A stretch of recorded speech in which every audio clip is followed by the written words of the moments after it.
We're going to get started here. Thank you, Travis.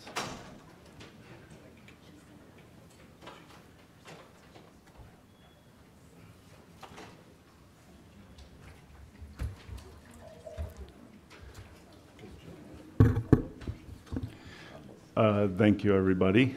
Good morning and welcome to the December 3rd Oregon Tourism Commission meeting. To everyone that has joined us here today in Corvallis and to those joining through Travel Oregon's Industry YouTube channel, thank you for taking the time to be with us. Today's meeting materials, including the agenda and supplemental material, can be found on the Travel Oregon Industry website if you'd like to follow along. Commissioners, I'd like to acknowledge that in holding a meeting today, we met all public meeting notice requirements required by state law. To begin, I'd like each of the commissioners to briefly introduce themselves, and today we are joined remotely by David Gremmels, Commissioner Gremmels, and Commissioner DeNovo. Could we start with you, Commissioner Gremmels? Thank you for that introduction, Chair Willits. It's a pleasure to join you. I wish I could be there in person, but I am grateful for the opportunity to attend the meeting virtually. I'm David Gremmels from the Rogue River Valley, living in Medford, Oregon. I'm a commissioner at large, and my passions are agritourism, farm to table, and farmers market, promoting and supporting biodiversity of the beautiful landscape and fruits and produce and foods and drinks that we produce here in Oregon. Thank you for having me. Ex officio Chair DeNovo. Thank you, Commissioner Gremmels. Lucinda DeNovo, Director of Sales and Events at Coquel Casino Resort, Coos Bay and North Bend, as well as Medford. I too am sad that I was unable to attend the group, especially because you are in Corvallis, which is my alma mater. I was looking at the restaurants and super disappointed that I couldn't participate in those events with my fellow commissioners. So just really happy for the opportunity to be able to be online and participate this way, and I look forward to a great meeting. Thanks. Thank you, and thank you, Commissioner Gremmels, for not getting anybody else sick here, and I hope you're feeling better every moment. Commissioner Pearson. Hi, Nick Pearson, General Manager of the Jupiter Hotel and Jupiter Next in Portland. Excited to be here for my first in-person commission meeting. Commissioner Miller. Heather Miller of The Ground in Yamhill County. I'm also very excited to be here for my first meeting, and thank you to Corvallis for being a lovely host thus far. Commissioner Rowe. Good morning. I'm Jennifer Rowe, owner and operator of Critter Lake Zipline. And yes, thank you for having us in this community. I'm very excited to go and have some lunch with a niece that's going to school here. So if anyone has recommendations past the wonderful food I've already had here, let me know. Good morning. My name is Travis Hill. I'm the Chief Operating Officer for Umpqua Indian Development Corporation, which is the charter company for Seven Feathers Casino Resort, owned and operated by the Cow Creek Band of Umpqua Tribe of Indians. Great to be here in Corvallis. Heard a lot of great stories, and excited to explore a little bit this afternoon. Thank you. And I am Greg Willits with Five Pine Lodge and Shibui Spa in lovely Sisters, Oregon, another wonderful, great town in Oregon. And happy to be here as well. Mr. Todd. Good morning, everyone. It's good to be here in Corvallis. It's always good to be in Corvallis in the Willamette Valley. And I am Todd Davidson. I'm the CEO at Travel Oregon. Happy holidays. Thank you, Todd. Vice Chair Patel is unable to join us today due to a previous commitment. And I do want to say we had previously welcomed Commissioners Miller and Pearson, starting with a virtual meeting October 8th, but greatly appreciate being together in person. They have certainly hit the ground running and contributed to the process in short order. We are thankful for your involvement with this commission. Thank you for showing up to this meeting. And then we are also fortunate to be joined today by our DOJ representative, Devin Thorson. Devin, would you mind introducing yourself to the group? Yeah, I am Devin Thorson, Assistant Attorney General, Tax and Finance Section with the Oregon Department of Justice. And I am just here to answer any questions or help the commission along with any legal questions that I have with their business today. Thank you so much, Devin. Today, we also have an opportunity to hear comments from partners. If you plan on making remarks, please sign up on the sheet at the back of the room. That back of the room in the corner there. Thank you. And then I want to say we make a point to travel, and I make a statement about my town of Sisters. I love it, but it's just one of the great communities, one of the great towns in Oregon. We make a point to travel the state for our commission meetings because our work impacts all communities, and each community is uniquely different, which is what makes Oregon such a majestic place to live, work, and visit. Today, I personally appreciate the opportunity to be in Willamette Valley and Corvallis because I live in Central Oregon. This is something different. The climate, the rivers right by your hotel, those type of things matter to this community, are important for visitation. Spending time here in other parts of our state helps inform my work on this commission and commission work.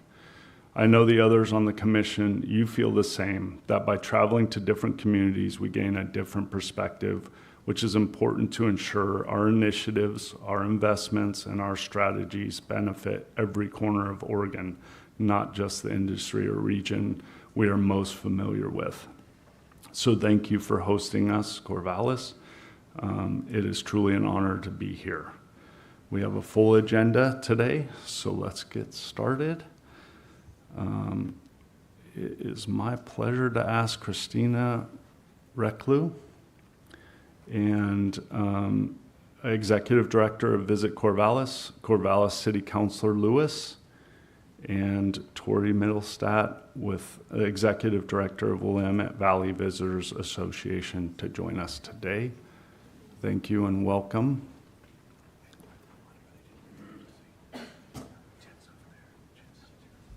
Thank you. Good morning, commissioners, Todd, commissioners who are online, Grimmels and Lucinda. We sure miss you here in Corvallis. Welcome to Wavaland. Love it here.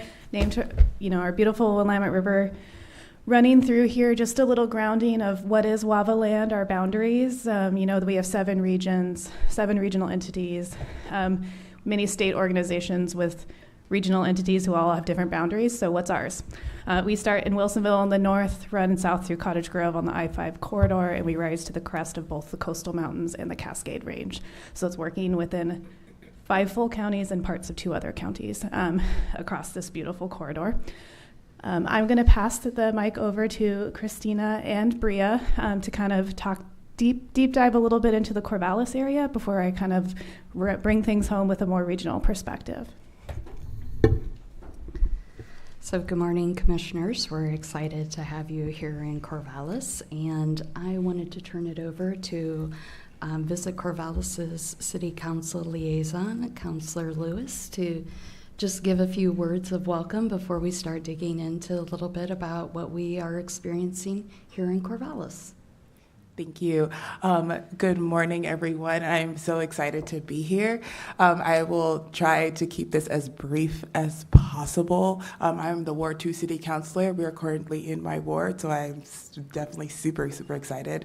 I will talk a little bit about the farmers market because as you are a tourism commission, that is one of the things that definitely brings not only our community together, but also a lot of our families because of OSU.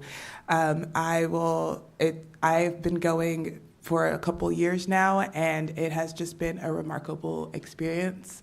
It's definitely one of the highlights of Corvallis. I could talk about it for hours, and you would not get to your agenda. So I'm going to turn it back to Christina.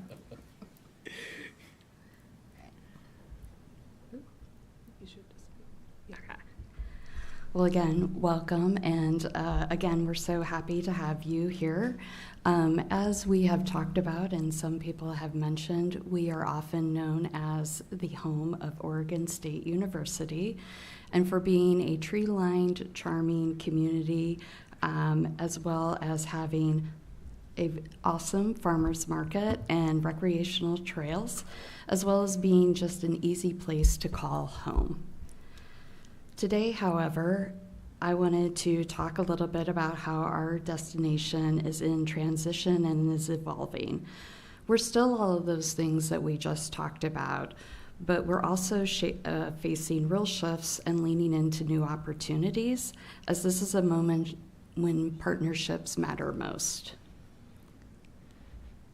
But before we get into our community as a whole, given that there has been quite a bit of conversation in the last short session or in the long session and in the upcoming short session to talk a little bit about TLT and how we're funded.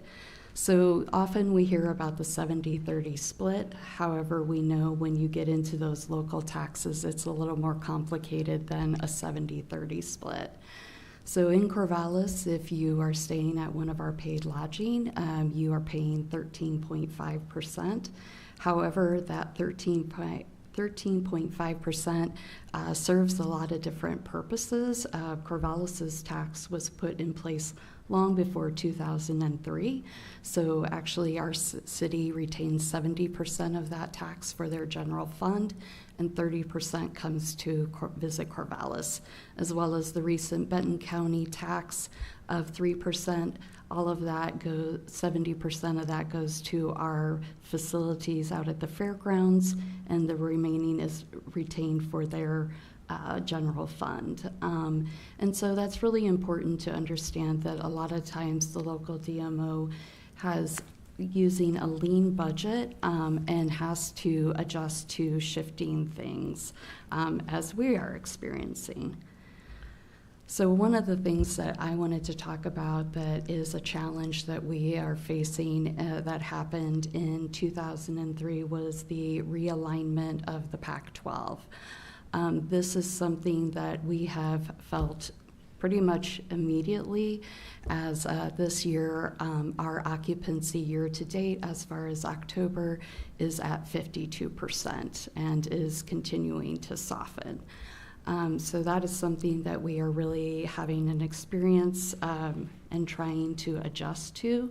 Have seen that also on the faces and and hearing from the voices of our local business owners, as many have been quite concerned with how this year's football season has performed. And it has created some uneven effects in the state, in that Corvallis had a stabilizing force get reduced, while other communities have had an increase with visibility and major events. So that's something that we are trying to adjust to our new reality.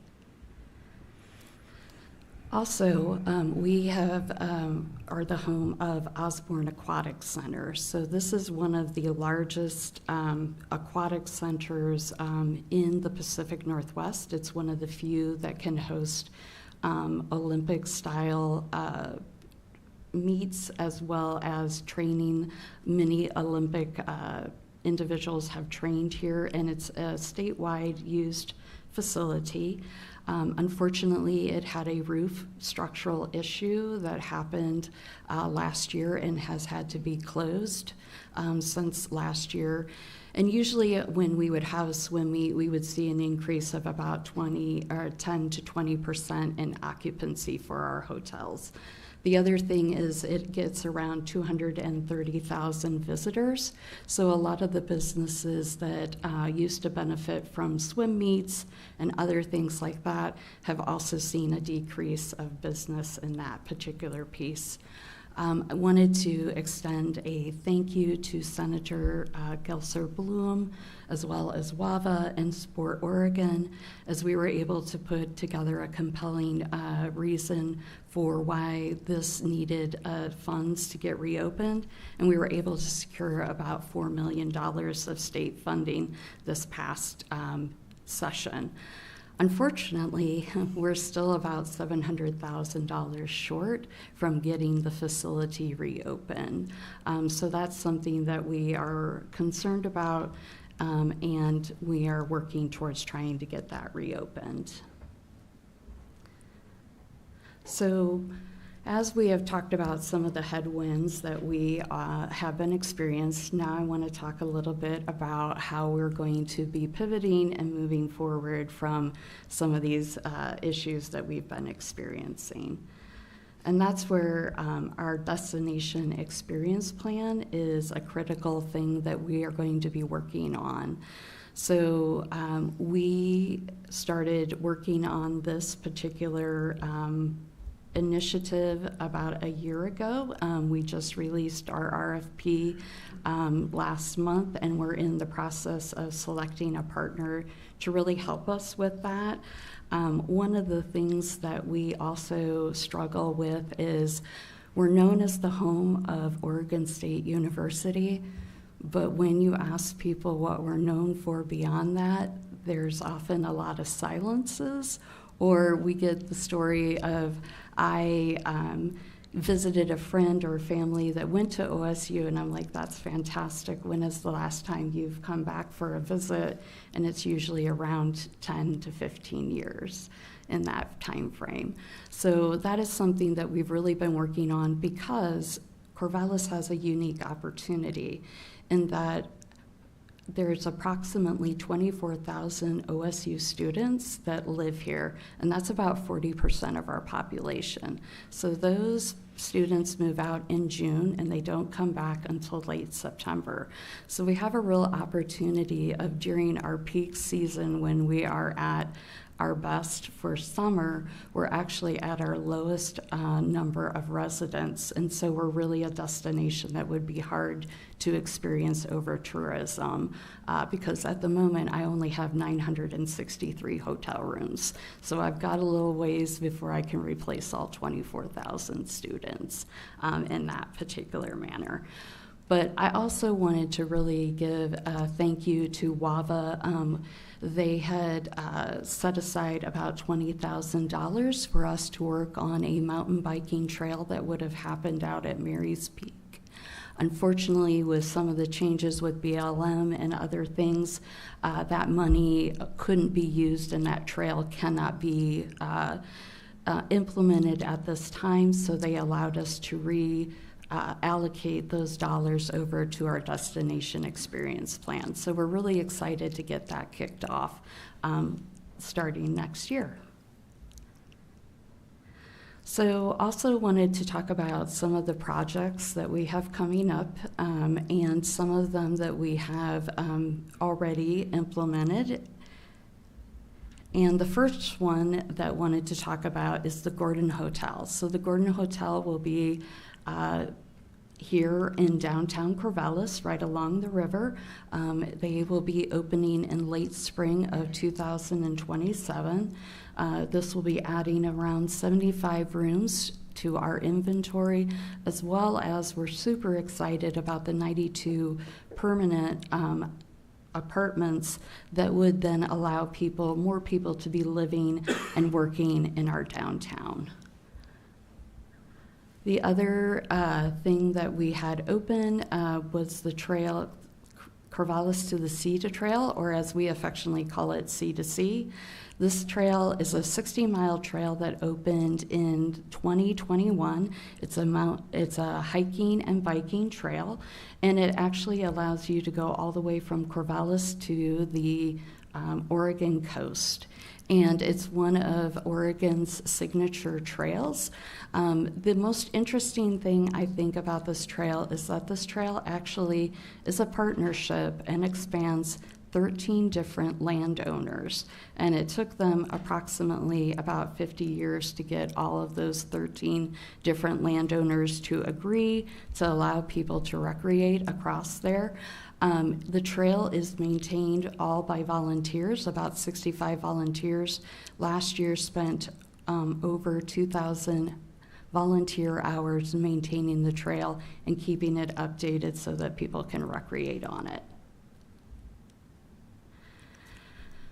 Our local mountain biking group, Team Dirt, has been advocating for almost, I think, over a decade about how the Corvallis actually needed a new mountain biking park, and it would have year-round facilities as far as I'm going to end up messing up my words because I'm not a mountain biker, but a pump track, as well as being a facility that families can use.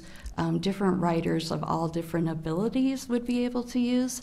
We're excited is that it also includes a lot of adaptive trail cycling in it as well. So we're excited to have that opening also in 2027. So if you see a theme here, the theme is that you need to come back and visit us, hopefully in 2027 as well. And then finally, we were very thankful to both Travel Oregon and to WAVA in allowing us to have several of our businesses audited for the Wheel the World partnership, and appreciate the contribution that WAVA has given us to help with being able to promote those businesses, and we're excited to see where that comes, as that really aligns with a lot of the values that Corvallis entails, and that we like to try to be inclusive to all individuals. And then I wanted to just finish with, again, this is why partnerships are so important, because as we've talked about, Corvallis has some exciting projects in the pipeline, but as we talked about and started out with, we have some limited funds and some limited capabilities or capacity, and so we really appreciate the partnerships, as we know that tourism and economic development as a whole is a team sport, and we can't do it alone. So wanted to again say thank you so much for visiting us, and really appreciate all the work that you do to not only support us, but all destinations across the state. And with that, I'm going to turn it back over to Tori to talk more about WAVA Land. Thank you. I might need you to click the slides. Okay. Next slide, please. All right, so back to the region. We're in fabulous, amazing region, and when I last spoke to the commission in June with an update of where we are, I was talking about how we were in the process of becoming a staff of 4. We are, as of August, fully staffed with myself, Karen Olson running our development work, Claire Harriman running our marketing program, and then Melissa Sanchez, who's our marketing coordinator and also manages in-house our social media channels owned by WAVA. And so we are fully staffed. We're really grooving as a team. We're really excited for the direction that we're going together. Since it is December, I do want to plug our annual ornament contest. We are in our 8th annual ornament contest, believe it or not, which started, if you don't know the history, it started 8 years ago when the People's Tree in DC was cut down from the Willamette National Forest, trucked through the valley, through Oregon, across the entire United States to a big tree lighting. So anyone who visited DC that year saw a tree from Oregon.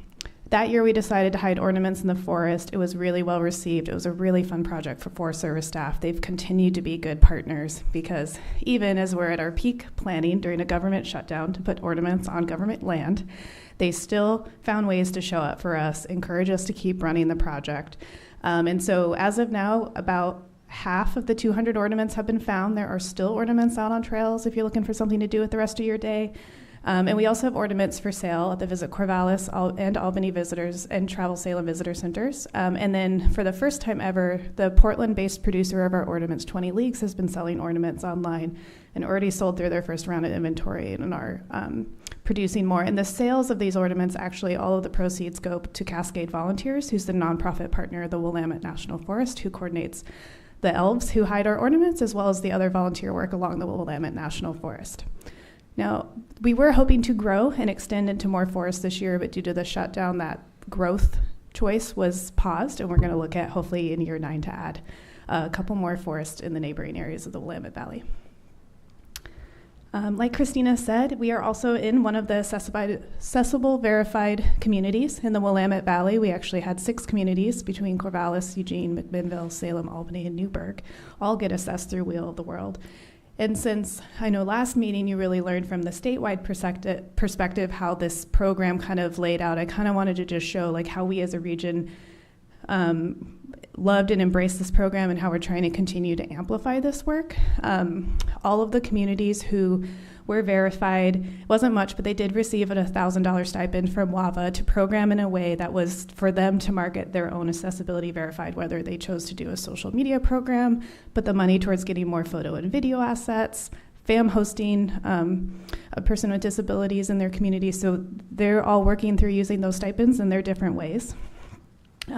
We also partnered with Wheel of the World. They had some campaign co-ops that regions could buy into, and for just a small $4,000 investment for about 3 weeks, we had over 500,000 impressions, and we had 17,000 people fully watch the video from beginning to end, and we know it was a multi-minute video, and our hero video, the Willamette Valley, really resonated well. It found the right people online.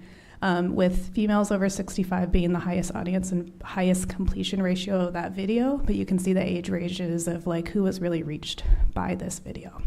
And so we were really excited to kind of let Travel Oregon lead, follow behind, continue to amplify and keep the story going. Just knowing that like airtime during that time was also hard, trying to like get media focused when our government was shut down, but it resonated well. It allows people to see that they can travel as a multi-generation family, they can book with confidence and self-select communities and places that they know that they can be accessible to them while they're here. So really excited about this program. WAVA also received a grant from the Travel Oregon team around accessibility that is going to continue our work. We're working on a full online frame audit and rebuild to make sure that our website is accessible as possible for the different technologies that allow people to see and hear websites. We're going to be hosting FAMs of people with different disabilities throughout the valley in our verified communities. And this is just following on some of the continued commitment for people who, the commissioners who've been around for a couple of years have heard of WAVA's. We've been auditing our destination to see and make it more accessible for people to self-select trails and their experiences in the valley. And then as we build new things with the lens of making sure that new mountain biking systems can be adaptive friendly and working through that. So very excited about the Wheel World campaign. I hope it's going well for Travel Oregon, and I hope that we get to see more and more of these visitors feel welcome in Oregon. One of the last time I spoke in June too, I was also mentioning, our wine industry. Wine industry, craft alcoholic beverage as a whole is kind of struggling at the moment. Our wine industry sort of felt a 1-2 punch between tasting room visits being down. Their largest international purchaser of wine was Canadians, who's currently in a boycott of American products. And so we've really been focusing on how we tell that wine and culinary story. How do we tell the story that you need to purchase and love this craft product, that you need to come to our tasting rooms, you need to come to the valley and experience this. And so our winter campaign is really going to focus on that winter wine tasting by a fire, watch the storms go by. Truffles, if you hadn't heard, the Oregon black truffle is officially its own breed, specific species of truffle, separate from the European truffle. So it is now more than ever a very unique product to Oregon. And so also really embracing that truffle messaging. And February is officially Truffle Month annually, so we hope in February that you find a way to enjoy truffles throughout Oregon in the Willamette Valley. We've also been trying to embrace and share the story of Oregon Pinot Noir is our staple grape, but the expansion of grape varieties in the valley has been strong. Even Bethel Heights Vineyards got the first 100 score on Chardonnay. And then there's a rise in sparkling production, and particularly a rise in old world traditional style sparkling production, which is a 5-year minimum between grapes and getting that bottle to someone to taste. So the craft artisanal style is strong here, and we want to help tell that story. And so you'll see that in our marketing to our consumers. And then we also support on the back end. We've been very collaborative with the wine board as they work on their wine tourism strategic plan, and then also try and provide education and trainings and ways to help the wine industry plug in and be a part of hospitality and our different programs that we have. We have a strategic investment fund. It's similar to a grant program, but we do try and keep the application a little less robust, almost like a training cycle grant. And so that hopefully as people go through this, we can ask extra question and coach them through it. We can also give them advice, so maybe next time they apply for the competitive grant out of Travel Oregon, they can have a stronger grant application. In 2024, we funded 10 projects, around $85,000, and it was from buying trail tools for trail organizations to upkeep trails and expand trails, to marketing programs like photo and video assets, FAM hosting, the creation of an outdoor recreation map in Yamhill County. And so it was quite the gamut. We also had a few other direct investments like Ironman Salem, and we had a sports intern in Linfield who did some community listening around sports needs in the Valley, who wants to participate and kind of upheld an informal sports coalition that WAVA and Karen is continuing to uphold and have regular meetings. Our 2025 fund just closed. We're about to announce the 10 projects that were awarded. We had over $300,000 in ask for our $85,000 pot. So unfortunately, we had to say no more than we got to say yes, but we have some really great projects coming out of this cycle as well. One project that we funded last year was the Albany pickleball courts. Since we're in this area, I thought it'd be a good project to highlight. We only funded about half the project. They already had matching funds, which is not a requirement of our grant program. And they created, they had like bark chip, muddy edges and sidewalk, like paved trails to get to the pickleball court. But these pickleball courts are a facility for the Oregon Senior Games, which occurs in Corvallis in summertime. They also host regular tournaments. And so to be a facility for senior games but have a muddy, rough bark chip path to get to the facility is not that accessible. So we helped in covering the cost to put an ADA-based paved sidewalk and platform, and their next step is to find funding for another pad and viewing shelter to protect from elements. So, and it was, like Christina said, these strong partnerships are so important. It was a way for Albany Pickle Club to partner with City of Albany and with LBCC, since Lynn Benton Community College is where these facilities reside at. Next slide, please. Diving a little bit into sports, you heard from Christina how sports was a major part of the visitation, how that's kind of softening a little bit, and I kind of define sports as sports and outdoor recreation, and because they kind of go hand in hand. Things that are happening in the Valley that have gotten a lot of support is the Ironman event in Salem. WAVA's been a co-sponsor of that since its inception, and it actually has become one of the favorite races in the portfolio of Ironman, sells out every year. Eugene's also really excited to host the World Athletics U20 Championships this coming August. And I forgot all the details. It's a world-class event that brings athletes from across the globe who will be competing in the LA Olympics, and they're going to be right here in our backyard. And it's a little bit similar to the larger World Athletic Championships. They're going to be coming in early. They're going to be looking for training camp communities, and so that will kind of help spread some positive impact across our valley. So, as we've talked about Osborne Aquatic Center and sports and this development work, I think what you're going to hear is a theme of the need for facilities who either have a backlog of maintenance that can cause a problem like having to close because of a roof, or investments in new facilities like indoor sports facilities that can allow sports programming to continue during the shoulder and off season. And what the data shows about sports tourism is that this is the last thing a family is going to cut from their budget. They might not afford an extra vacation, but they will make sure that their son John can go compete in his soccer tournament, track meet, whatever. And so these become the family vacation. So as we look at times getting a little tougher where people are choosing to spend their extra money, this is an area that they hold on to very tightly before they cut it. And so it's an area of investment that we're hoping to see continue. I know we've had really great conversations as regions with the Travel Oregon grants team about what are the types of projects that we think might be interested in the large grants that are in development. And so one of the things that was flagged from many regions across the state is sports facility development. So really excited to see where that goes. And that's it from Wavaland. Any questions? Thank you so much. Commissioners, any questions?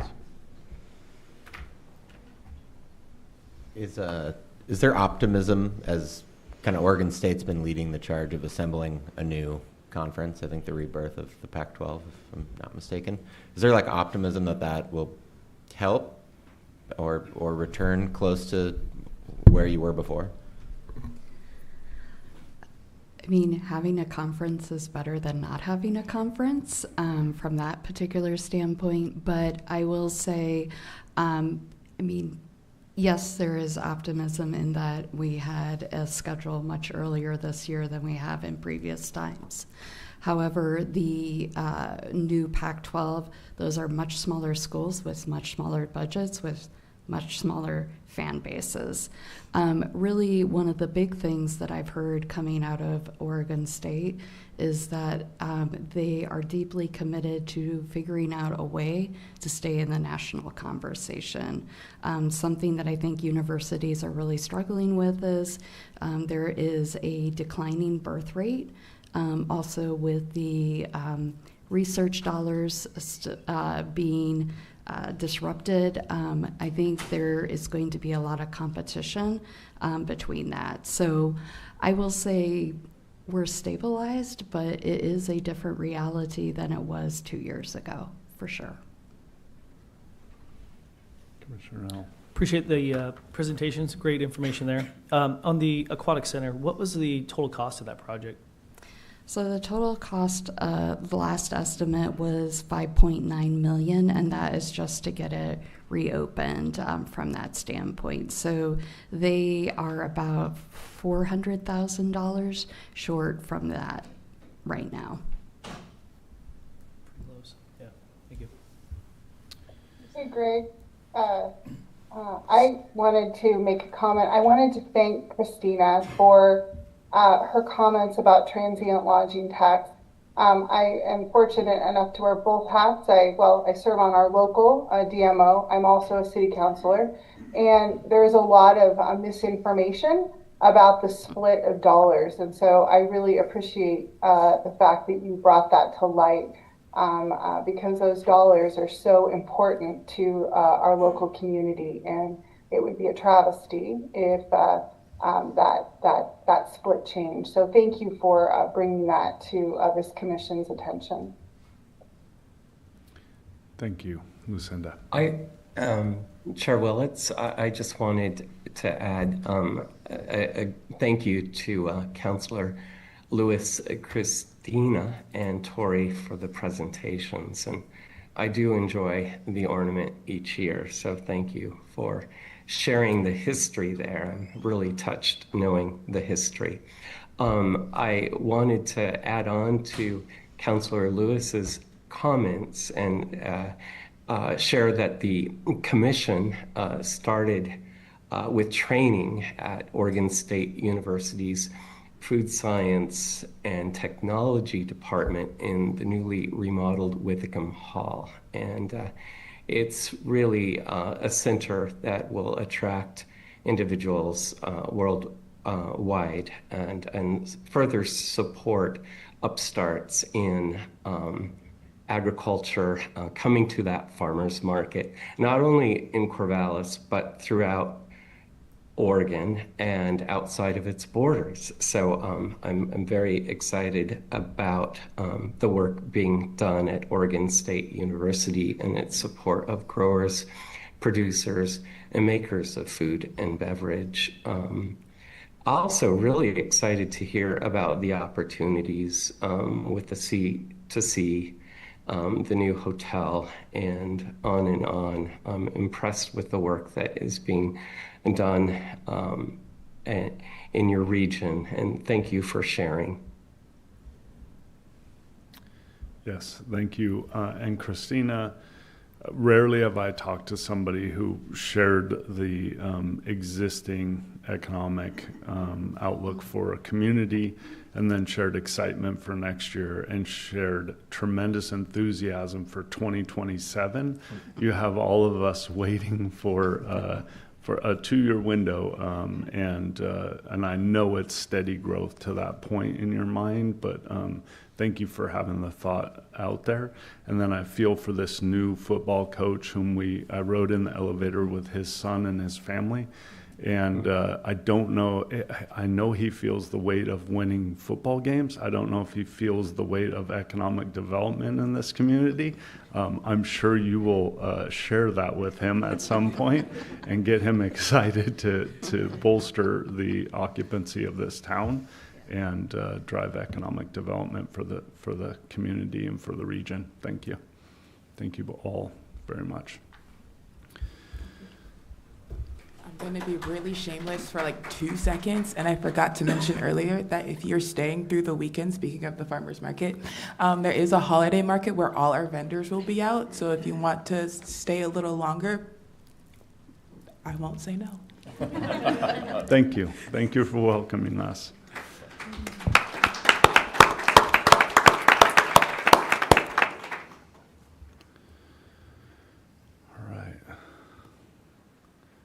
On Tuesday, November 18th, the commission meeting notice was posted to the commission meetings webpage. Notice was sent through our industry communications, and a link to the meeting agenda were posted. Today's opportunity to hear from our partners is really an invitation to our partners to provide us with information, updates, and constructive thoughts regarding Oregon's travel and tourism industry. I'd also like to remind everyone that a comment form lives continually on our industry meeting webpage, should you like the opportunity to provide us with your thoughts and insights. One public comment was received in advance from Mike Ripley of Mudslinger Events about their mountain biking, cycling, trail running events and content. The comment will be shared with the brand stewardship department to consider.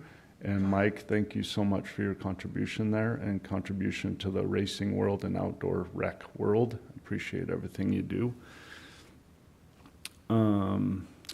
With today's meeting being held in person, we have the opportunity for attendees to sign up in person to speak with us. We request that remarks remain respectful and professional, and ask that comments be limited to 3 minutes based on time available.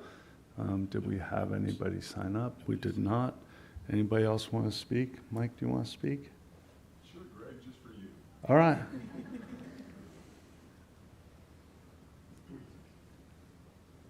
It's not just for me. I know. It's for the whole state. I've known you for 30 years. So.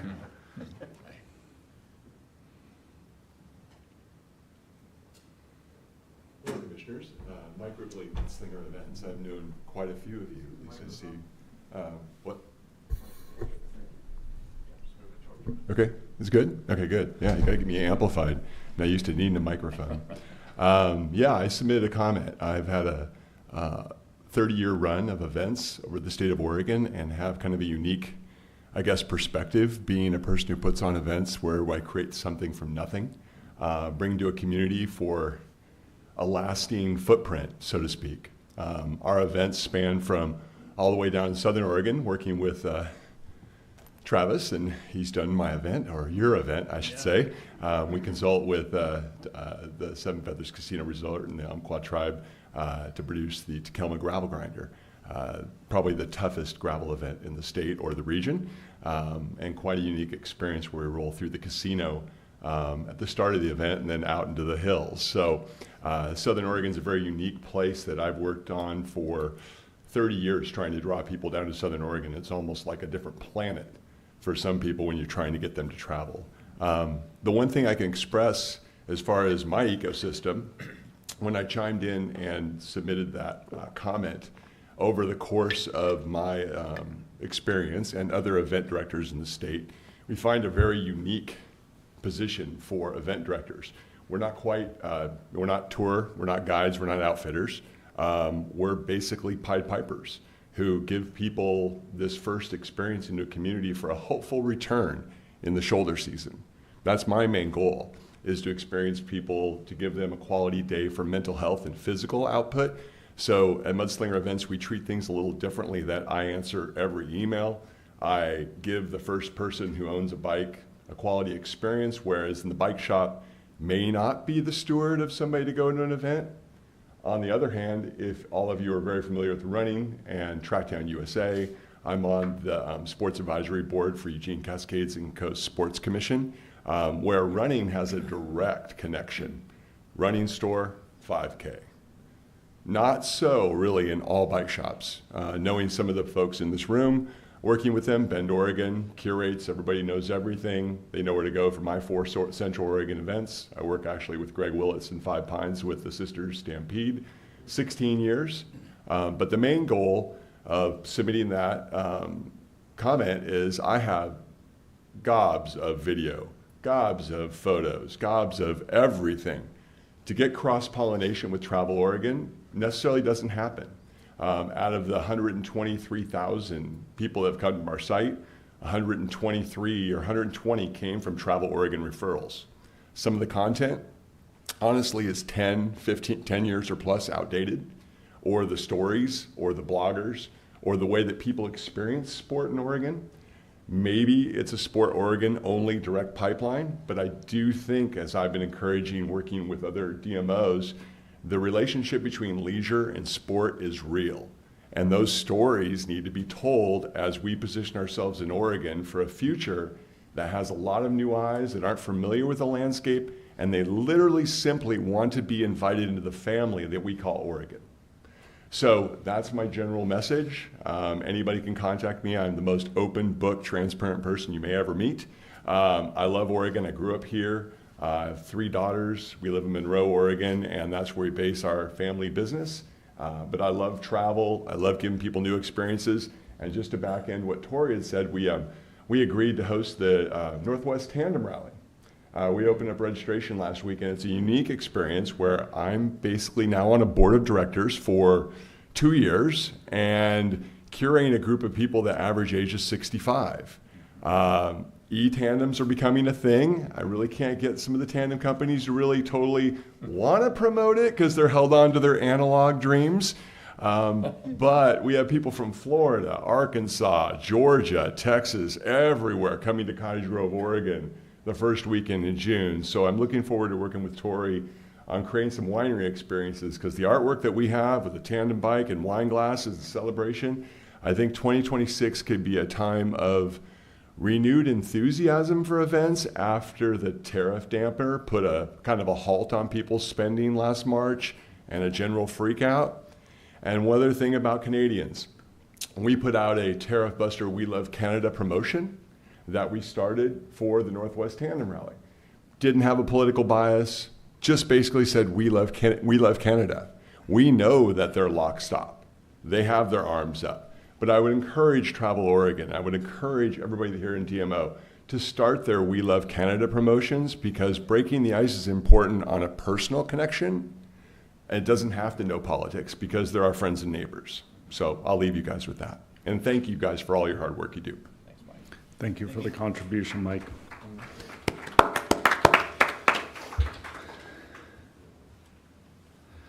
All right, a lot of energy there. Good energy, positive. Moving on to commission, we will now close the public comment period. Thank you for the contribution, Mike. Moving on to commission business, I'd like to confirm that everybody has received and has had a chance to review their commission packet, including financials, including you remote. Great, thank you. Financials, I'd like to thank Vice Chair Patel and the team for reviewing the financials. Because Vice Chair Patel is not here, I would like to ask Commissioner Rowe to provide a summary of the financials update if available. Thanks. Thank you, Chair Willits.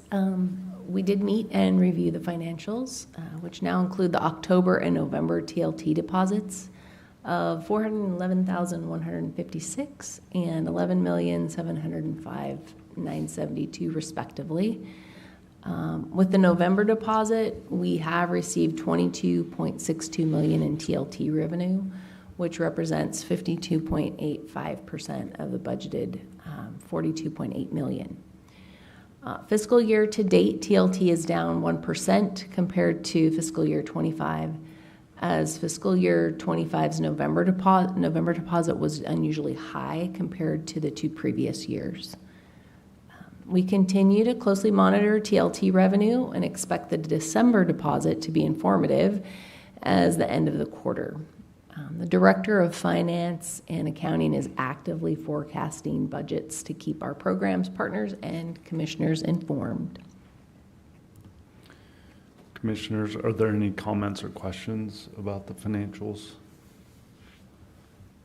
All right. Commissioner Rowe, I wanted to thank you for pointing out October and November, and knowing that the finance department and Todd, you and your team are keeping a close watch on the trend. And so, again, thank you for the work on this, and thank you for your report, Commissioner Rowe. Of course. Thank you. And now a quick update for the room and for the state on the CEO search process. This process continues to move forward.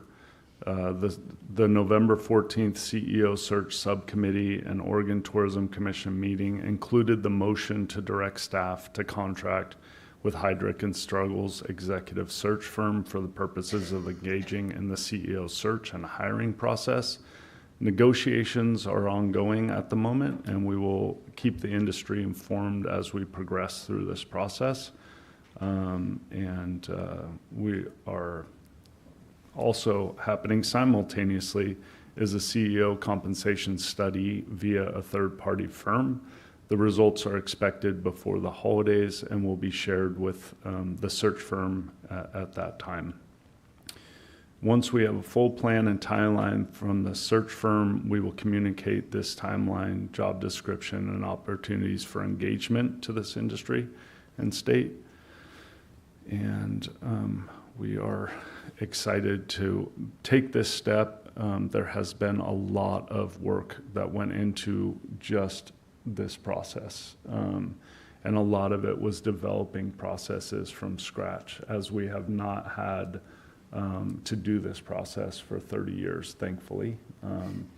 But in doing so, we are preparing for the future as well. We are growing up through these processes, and we're taking deliberate steps to do this in a very professional, accurate way. Anybody have questions there? All right, thank you. All right, commissioners, we were sent a draft of September, October, and November commission meeting minutes via email on November 18th. Are there any questions or comments regarding these documents? And if not... No, I just wanted to make one comment, and Commissioner Rowe, I'm so stuffed up from this cold, and I'm sorry, I may have misheard. The October-November TLT, was it down 1% or 10%? I think it's 10%, so 1%. I just want to make 1%. Okay. Thank you for that correction. Yeah. Or correcting my hearing on that. Thank you. Thank you, Commissioner Gremmels. Thank you, Commissioner I'll Rowe. make a motion to approve the September, October, and November minutes as presented. Second. Thank you. Are there any questions, comments? All right. All those in favor of said motion say aye. Aye. Aye. Aye. Any opposed? And the motion passes.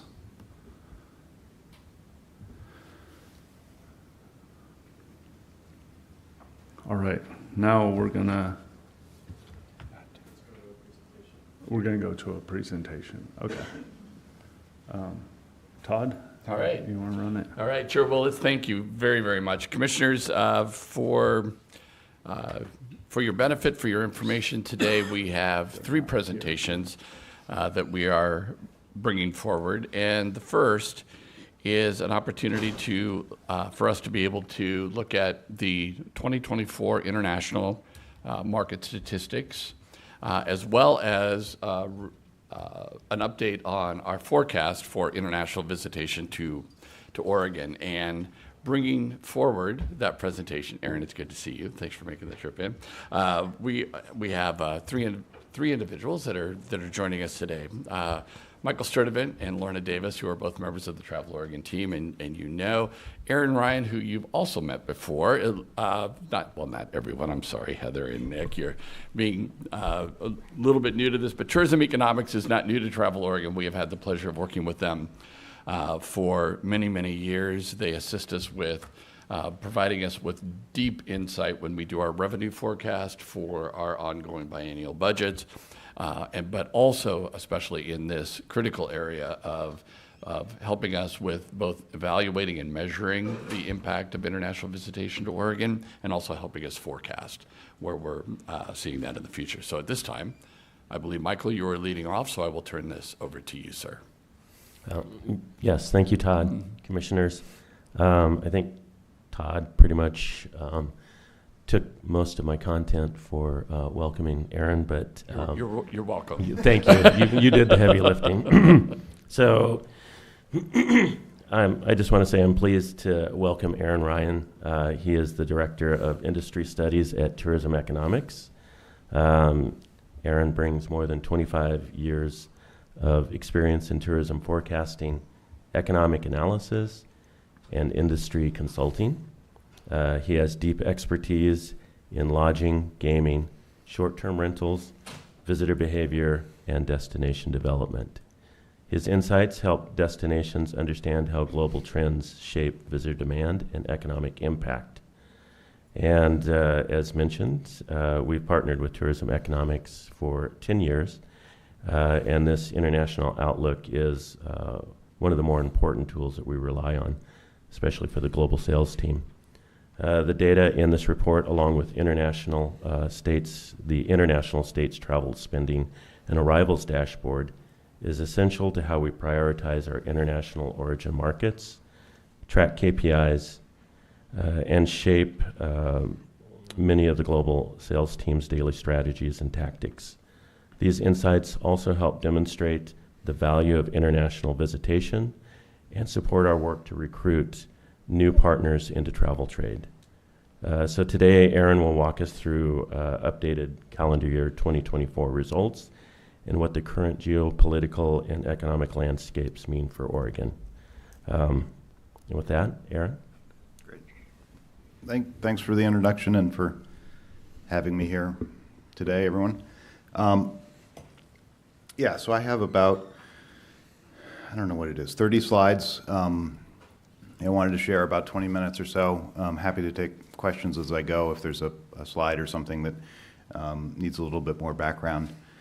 And I wanted to start with sort of an overview of the U.S. international inbound market, and then focus on some Oregon trends, and then sort of the outlook for this year and beyond. I guess as context, so our group, we maintain sort of a global set of models that's looking at outbound travel from each of the origin countries globally and which countries those travelers are going to. So if you think about sort of the income and population growth in those origin countries, where are those new travelers going in the world? What are sort of competitive destinations able to attract? How do currencies and sort of economic trends drive that? And then we take it, in the U.S., we take it down to a city and state level. So we have a set of standardized models as well that we're looking at each of the states. So we draw on that in preparing this info. I guess the other part of the context is that we've worked with the Travel Oregon staff to develop a report that a lot of this comes from, so that there's sort of a consistent document every year that reflects sort of the items they together with us, think are useful to see.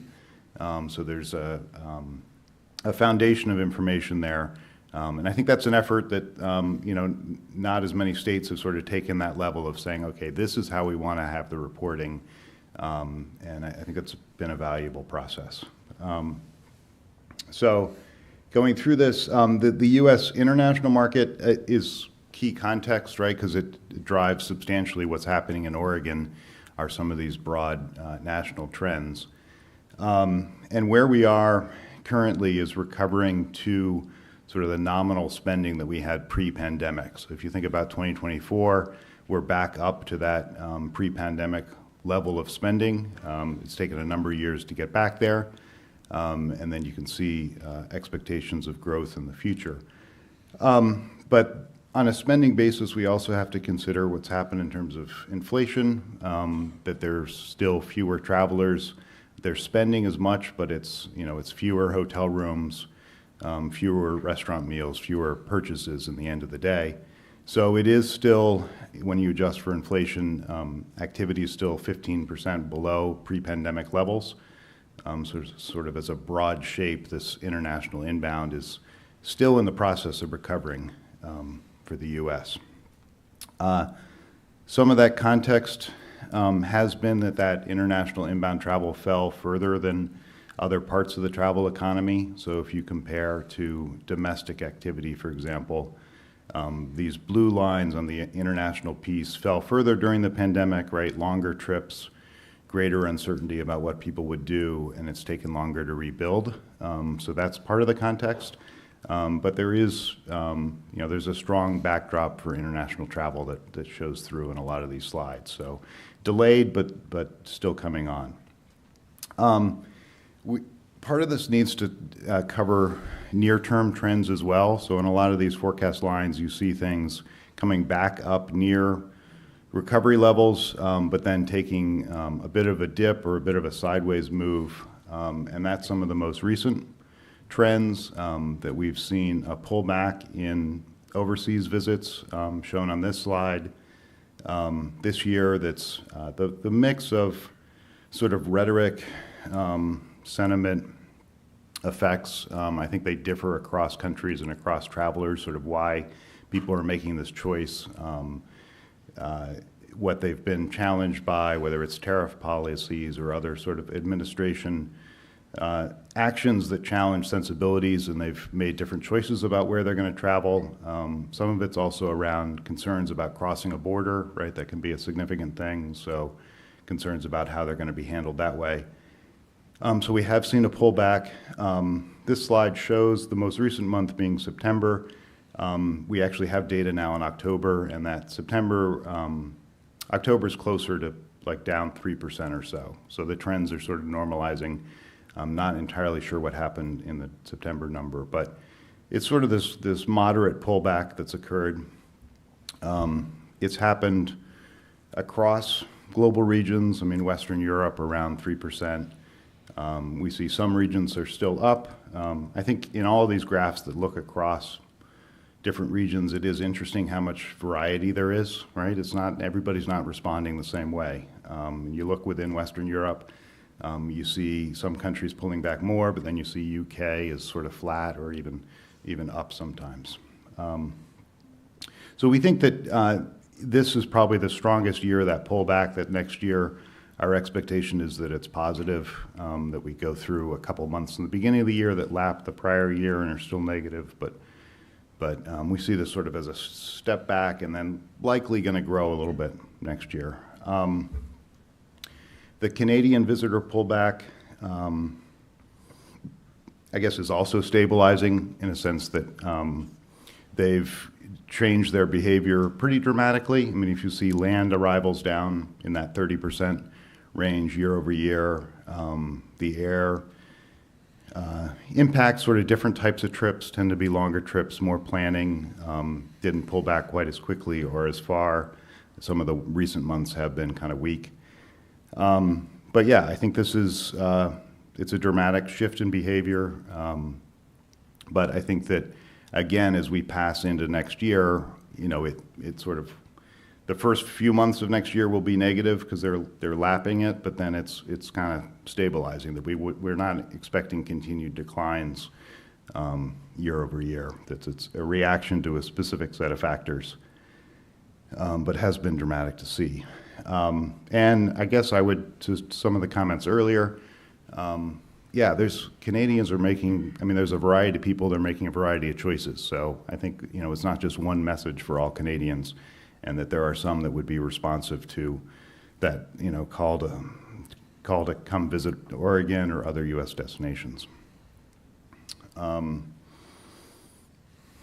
We look at the trends across the different regions, inbound to the U.S., and so, yeah, some of that disparity is here as well, that the Asia-Pacific region has been slower to recover. You see Europe, they're sort of easing some, so some of these ebb and flow a bit.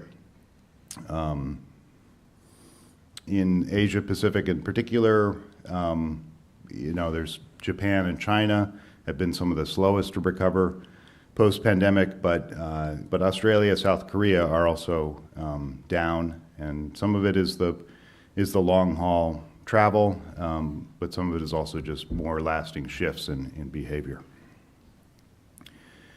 For the U.S., I guess a couple parts I was going to highlight here. The U.S. is a developed market, so we have very strong views on world travel activity. So that's that dark blue line there, and the recovery and the growth. And the U.S. Is losing market share globally, and some of that is just that other regions, such as the Middle East, are developing infrastructure and new markets just at a speed that advanced countries aren't quite matching. And so that sort of shows up in the graph on the right, that you see areas like the United Arab Emirates. The 2024 light blue line is ahead of the 2019 line. Where else do you see that? I guess Saudi Arabia is another example. And so the U.S. is still the top destination in terms of number of arrivals. It's still at the top of that chart as the largest, most significant market, but it is losing a little bit of market share there. Other trends that are shaping the forecast, if we think about the U.S. traveler and their outbound activity and their domestic activity, both of those have recovered faster than that international inbound market. So in the graph on that left, they're more fully recovered. But I think it also means that we're reaching a spot where there's stronger growth in international inbound. So if we look at the graph on the right, that international, the light blue column for 2026 is one of the stronger growth rates. So if you sort of think about, yes, we've had strong domestic recovery, but the international piece becomes more important in the coming years. And one of the things we've seen as you look across the global data is that consumers are prioritizing leisure travel. So if you look at the share that consumers are spending of their consumer spending, the share of it that's going to leisure travel, it has reasserted itself after the pandemic. So that's part of the trend in driving that sort of global growth, is that consumers in lots of these countries are prioritizing travel as an activity. So some of the Oregon-specific data, we've broken it up as visits and spending. So the trends, lots of them are similar, but they are, some of the graphs are different. In terms of visits, I think the graph on the right is maybe the easiest one to follow, that Oregon is pretty similar to the U.S., that in terms of the number of visits, right, we're still below pre-pandemic levels. The dark blue line there is international, which includes Canada and Mexico, and then overseas is just total international without Canada and Mexico. So you see that impact of the pullback from Canada that impacts a lot of the Oregon numbers to a greater degree, given how important that market is to Oregon. This is a little bit of a complicated graph, but it does show, so the gray is that change in the visits for each country between 2019 and 2024. So we can see which ones sort of fell the furthest. over this pandemic period. And then the blue lines show how much growth we're anticipating between 2019 and 2029. So the ones that are large gray negatives towards the bottom of the graph are the ones that have the biggest setback still. So you see Japan, China, even the UK. And then the ones with the dark blue sort of up near the top of the graph are the ones that over this broad 10-year period have some of the strongest growth expectations. So India, Italy, Mexico, Brazil, those are strong visitation growth markets over the long term. We look at Oregon's market share in terms of overseas visits. And so the middle one, I guess we're looking in terms of total international, and then the middle one is overseas visits. Relative to, I'm going to pull this a little closer. So the set is Oregon, Colorado, Idaho, Nevada, Washington. So in these graphs, we're saying Oregon share relative to that comparable set of states has maintained, in terms of overseas, it's even, I guess, slightly ahead of where it was in 2019. So it's holding its market share in terms of overseas. The Canada market share, which is all the way on the right, it looks like there's been a bit more of a pullback of Canadian visitors to Oregon among that competitive set. But this is probably the low point of that graph. In terms of spending, again, there's similar trends that we're still below when you adjust for inflation. We're still below pre-pandemic, that we have this sort of pullback caused in part by that particularly strong Canadian spending, but that once you adjust for inflation by 2029, we're fully recovered. Some of the shifts that are underway that I think are helpful to point out, this is the share of international spending by origin inbound to Oregon. And there are a couple things I was going to highlight here. One is that Canada is still such an important market, right up 30, in the future maybe 27%. So a very important market for Oregon. But Asia Pacific is growing. So by 2029, at 34%, our estimates are that that's the most important market from a spending perspective. Visits, the graph looks different, right? It's not quite the same, but given how much the Asian Pacific visitors spend, it really gains prominence here from a spending perspective. The other was just you sort of emphasizing the importance of that Canadian market. So if you look at spending by top origin, Canada, China, UK, India, it really just stands out. In terms of the spending growth, similar graph as we used before on the visits, you can see in the dark blue bars what are some of those strongest long-term growth markets that we expect. So India, Australia, Italy, Brazil, all sort of very strong growth over that extended period. In terms of market share of spending, Oregon's sort of outperformance there on overseas market share shows up a little bit more. So a gain in market share among those competitive states relative to where we were in 2019. And then on the right, we see that pullback in Canada, still a little bit more severe for for Oregon than the other states. So trends for 2025 and beyond, feeding into the forecast is partly the world economy slowing.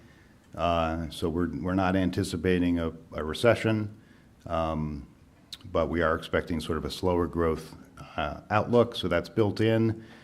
Slower growth in terms of the economy, but still the travel numbers look pretty strong. So I think it's still a very favorable next 5 years for global travel growth, and a lot of that flows through to Oregon.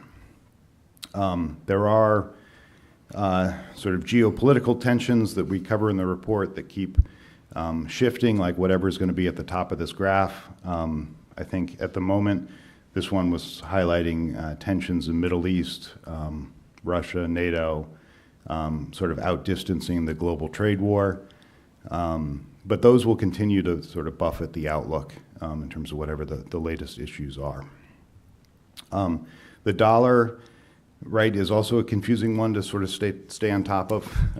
People ask, like, you know, we've had this fall in the dollar, how much is it going to boost travel? And I think it does impact different people different ways. A decrease in the dollar relative to where we were, I don't know, 6 months ago, I think is a positive, right? People respond to some of that price stuff, but the dollar is still pretty expensive. So if this look over the long term, I think the U.S. is still working with an expensive dollar relative to where we were 10 or 15 years ago, and that feeds into some countries more than others. Part of the other backdrop there that goes back to sort of when we go back to that full picture model of global travel, we think about households that are getting up to an income level where international travel, long-haul international travel, is possible for some of them. Sort of where is that growth happening? And so we look at a calculation for us that's target market household growth, just sort of setting a threshold and saying how many additional households are each of these countries going to have between 2024 and 2029 that are in that income range. And just as a rough measure, we see growth a lot across a lot of these countries. I mean, of course, China stands out, but even if you look at some of these developed markets, Germany, Australia, UK, these are growing markets, and that, I think, helps fuel the expectation of outbound trip growth. Just to summarize, so U.S. inbound, we're still in that recovery stage, about 15% below pre-pandemic. Bit of a pause this year. We're expecting growth to resume and strengthen as we go forward. Oregon, many of the similar trends. It's improved its overseas market share relative to the comparable set of states. And I think that exposure to the Asia-Pacific market really bodes well for spending growth over the next 5 years. And then the global outlook, there are really strong trends for this global growth in international travel over the next 5 years. So I think it's really a pretty promising outlook in that regard. Happy to take some questions. All right. Aaron, thank you very, very much. Commissioners, do you have any questions for Aaron? Lauren is also here, if I may just say, in case you have any questions about any of our tactics or strategies in response to, you know, what we've obviously now know about 2024, but also what we've been experiencing in 25, and as we plan for through 2029, as Aaron referenced here. So if there are any questions in that regard as well. So with that, Commissioners, I'll just ask if you have any questions. Lucinda, please. Thank you, Todd. I just really appreciate Aaron. I think if slide 27 really talks about the political uncertainty. I think this is the most frank I've seen one of your presentations, so I'm grateful for that. You keep referencing that everything is rosy back in 2029. Could you explain to us why you've come, or how you've come to that reasoning? Yeah. I mean, we won't know until we get there, right? But I'm going back to this. I'm going to go back. Well, there's a number of graphs that sort of look like this. If this is the one for U.S. inbound spending, but if you look globally, sort of the episode of the pandemic is something that in a lot of markets shifted sideways for this 5-year period in terms of this international type travel activity. Even as the incomes of these countries grew, a lot of them grew pretty substantially. So even in the U.S., there's been a fair amount of income and wealth growth. It's not equally distributed, but there's a lot of households in many of these countries where there's more spending capability than there was 5 years ago. And so if you sort of look at 2029 and that appetite for travel and the amount of income and wealth that's there. We think that sort of plays into that backdrop. I just made the assumption that the geopolitical landscape might change, and so that was part of the assumption. Yeah, I don't know that I quite fully got that comment, but.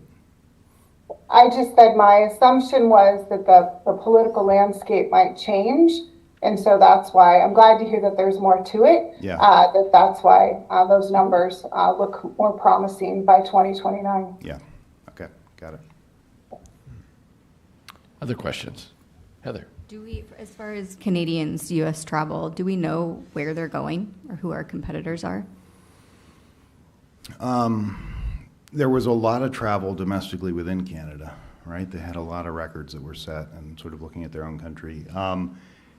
We've looked at some of the data. It's not like a clear rush that everybody's going to the Caribbean or everybody went to Western Europe. But yeah, we should look at it again.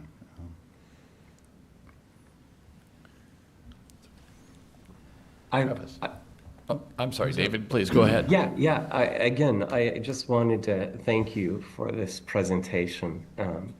And it's really helpful, Michael. I spent some time on this presentation, and Aaron, you truly helped me understand these graphs, and I am hopeful for 2029. I think as the open comment, public comment, Mike Ripley said, it's time to really show some love to particularly Canada and do some outreach. And I wanted to share just my personal experience around that, attending while I was on a personal vacation and traveling to the UK on my own too.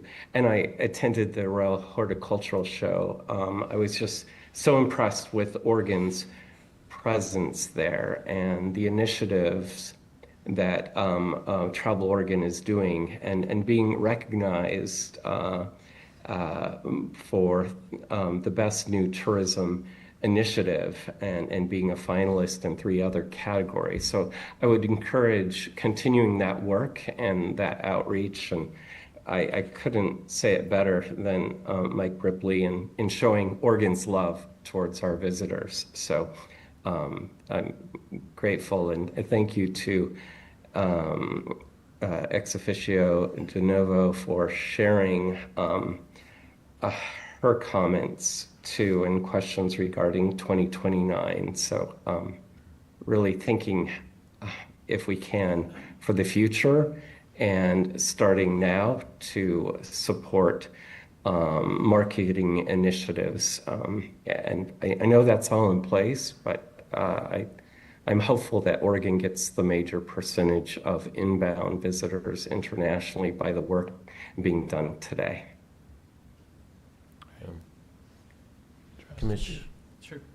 Commissioner Grimmels, thank you for your comment. I do want to say that we did pull our social media promotions and marketing in Canada, I think back in February.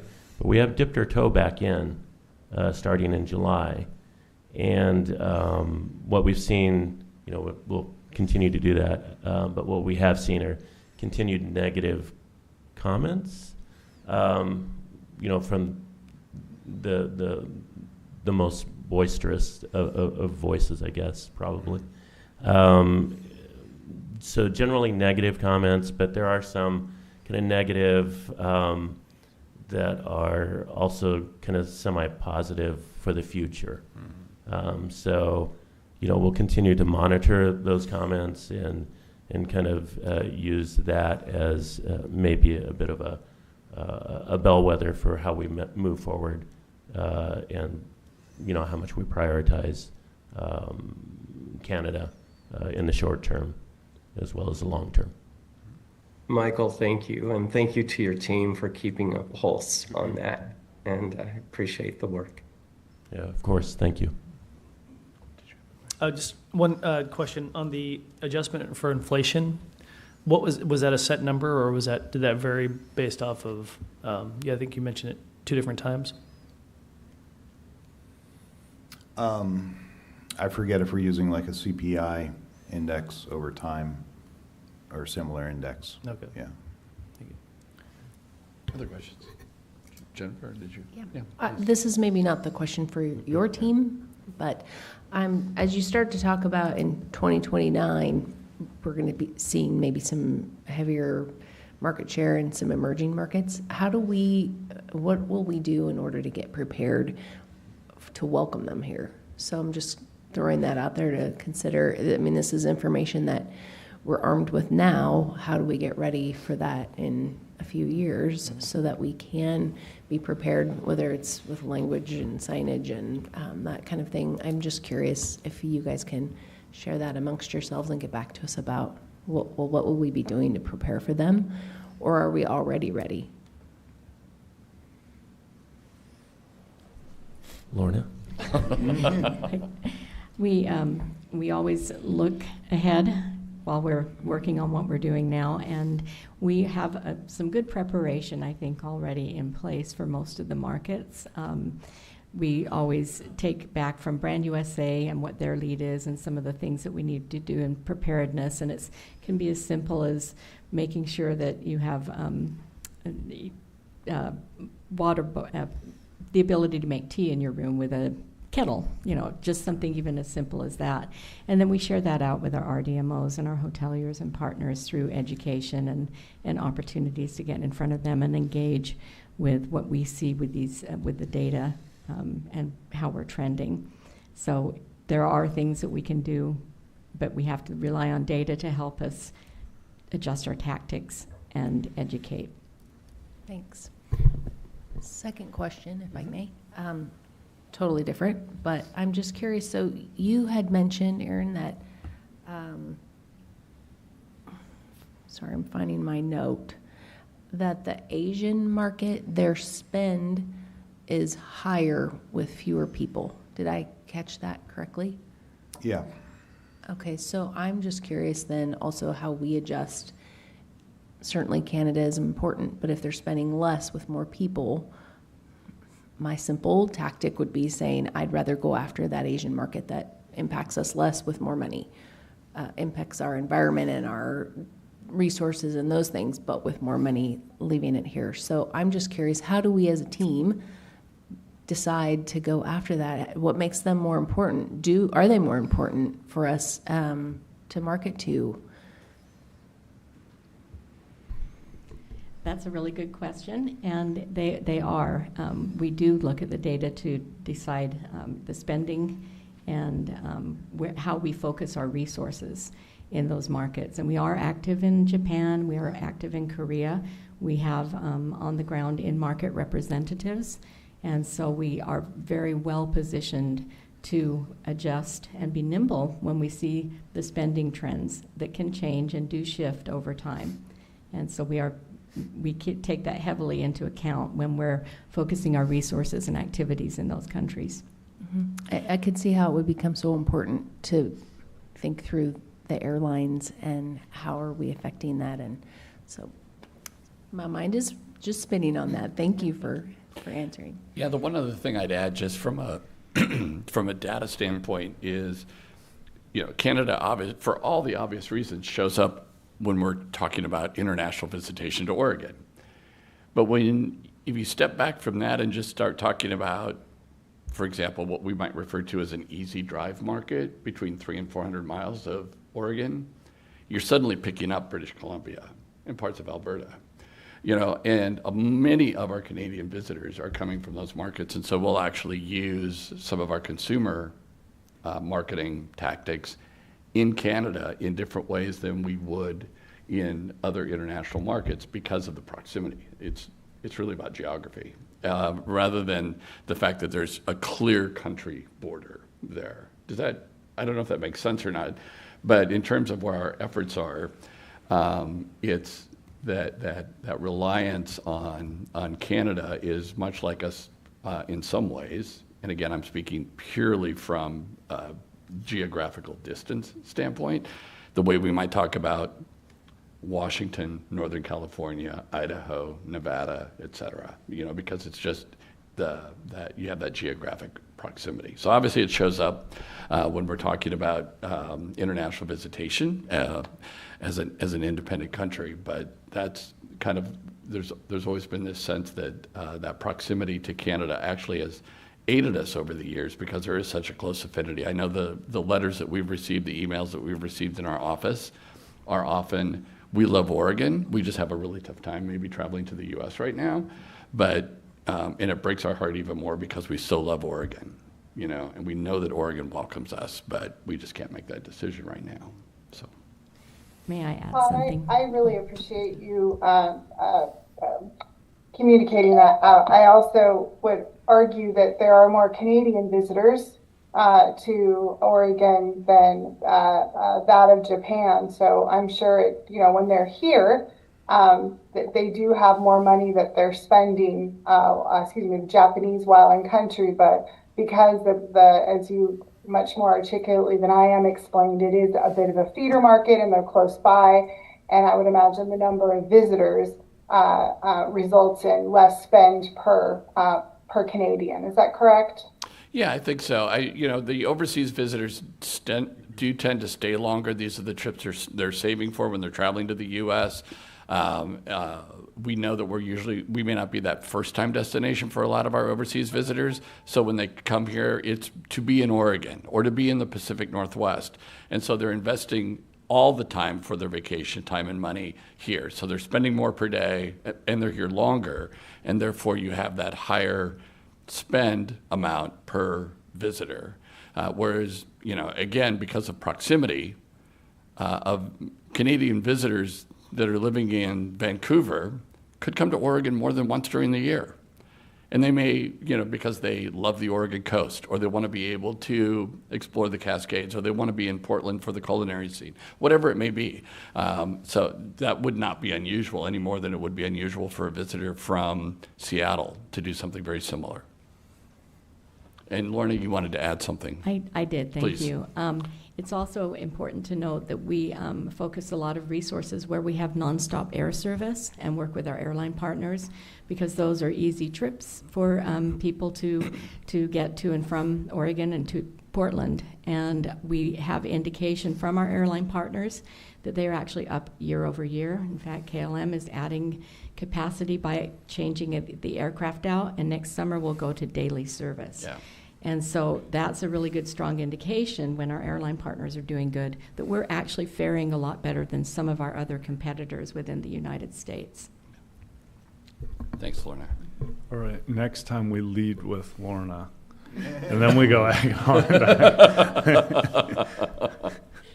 And I did want to point out that I've worked with Greg Eckhart on a weighted index for kind of prioritizing markets.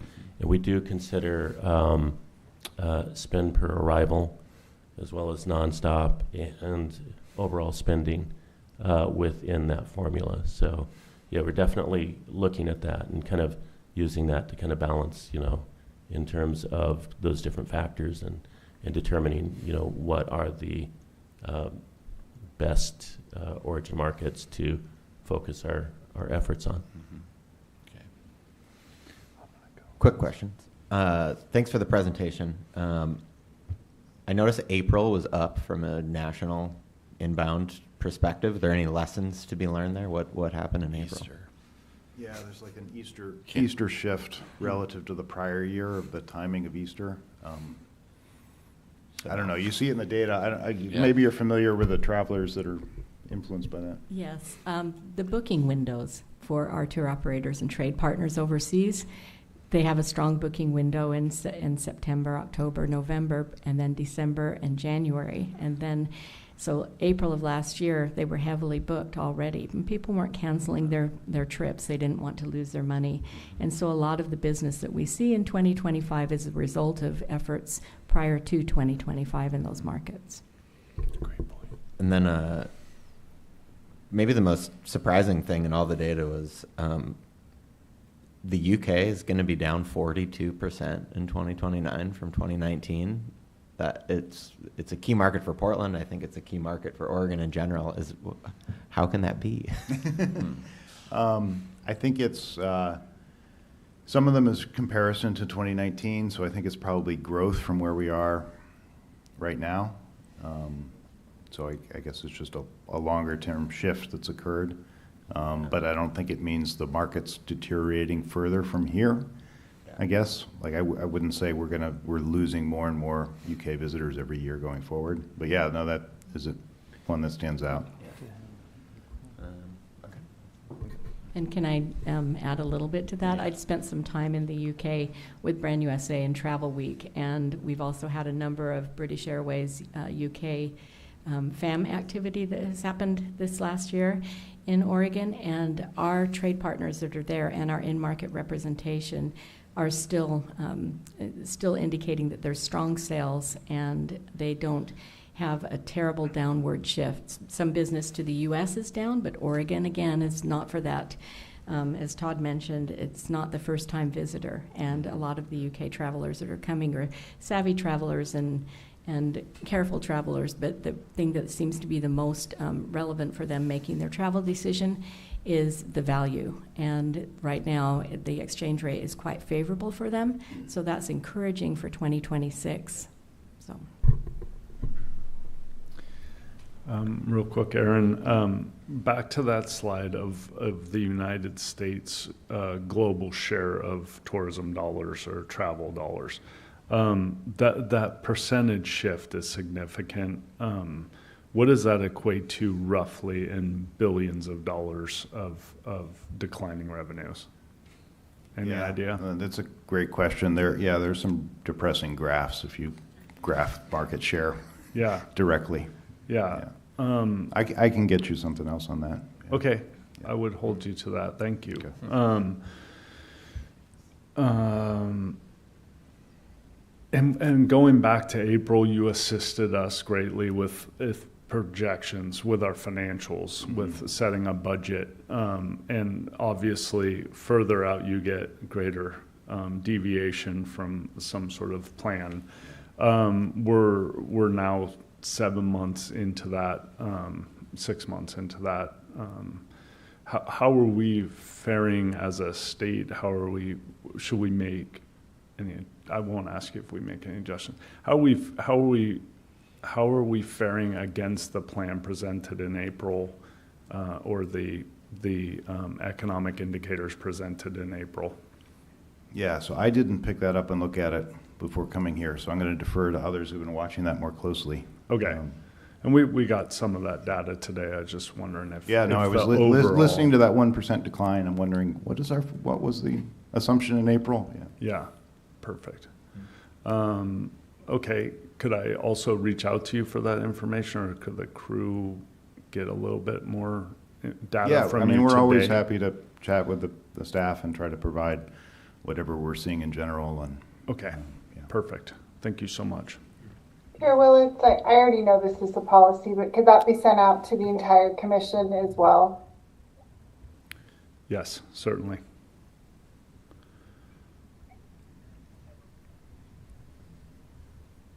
Any other questions at this time? Just one. Yeah. I'm just curious, can you also send up some follow-up materials on what our spend is to get folks here from the international market? Just maybe, I don't know if you have that kind of data as far as how much does it cost to bring a Canadian here? How much does it cost to bring someone from the UK? As far as our spend goes to get them. Our operating budget for global sales for this fiscal year is just over 1.6 million. And some of that, of course, is administration, but if you hone it down, each market has a specific budget. Okay. And those are numbers that I hope are available to you in your financials. I don't have them rattling off the top of my head. I can certainly give you my Europe numbers, but right. And that's why I'm asking, can we just maybe see those reports broken out? Yeah, that'd be great. Thanks. Greg, I'm sorry. I feel like I've been the person in the sky asking the pointy headed questions. I do want to thank Michael and Lorna and the whole Travel Oregon team. If not for you and the work that you do every day, these numbers could look remarkably worse in terms of visitation to Oregon. So I do want to take this moment to thank you for all of the relationships and the work that you do to make sure that we continue to drive people to Oregon. Thank you. All right. Thank you all. Appreciate it, Aaron, Mike, Lorna. Commissioners, we're going to take a break before we do the next two presentations. Before we go, though, I do want to touch on one topic because it's come up a couple of times, and Commissioner Rowe referenced it in the financial report regarding year-to-date TLT revenues being down 1% through November. My caution, because Aaron just brought up, gee, I was paying attention to that, knowing what our forecasts were. We receive the transient lodging tax revenue. It's remitted by lodging operators in Oregon on a quarterly basis. So money that is collected by hotels in Oregon in July, August, and September are then remitted to us over the course of October, November, and December. Okay, so they're collected by the quarter, and then they have 30 days in which to remit. So some of those dollars from that first quarter, July, August, September, some of those dollars, usually a very de minimis amount, are received in October. A larger share is received in November, and the remainder would be received in December. And so doing a year-over-year comparison when you're in the middle of a quarter can be challenging because you don't have the full picture. And that's the only caution I wanted to raise at this point, is that once we have the December deposit, then we'll have a clear picture of the full quarter. So right now, it could be a timing issue that a number of lodging operators in Oregon chose to mail in or somehow submit their payment slightly later, so it didn't show up in the November deposit to us. Instead, it'll come in the December deposit.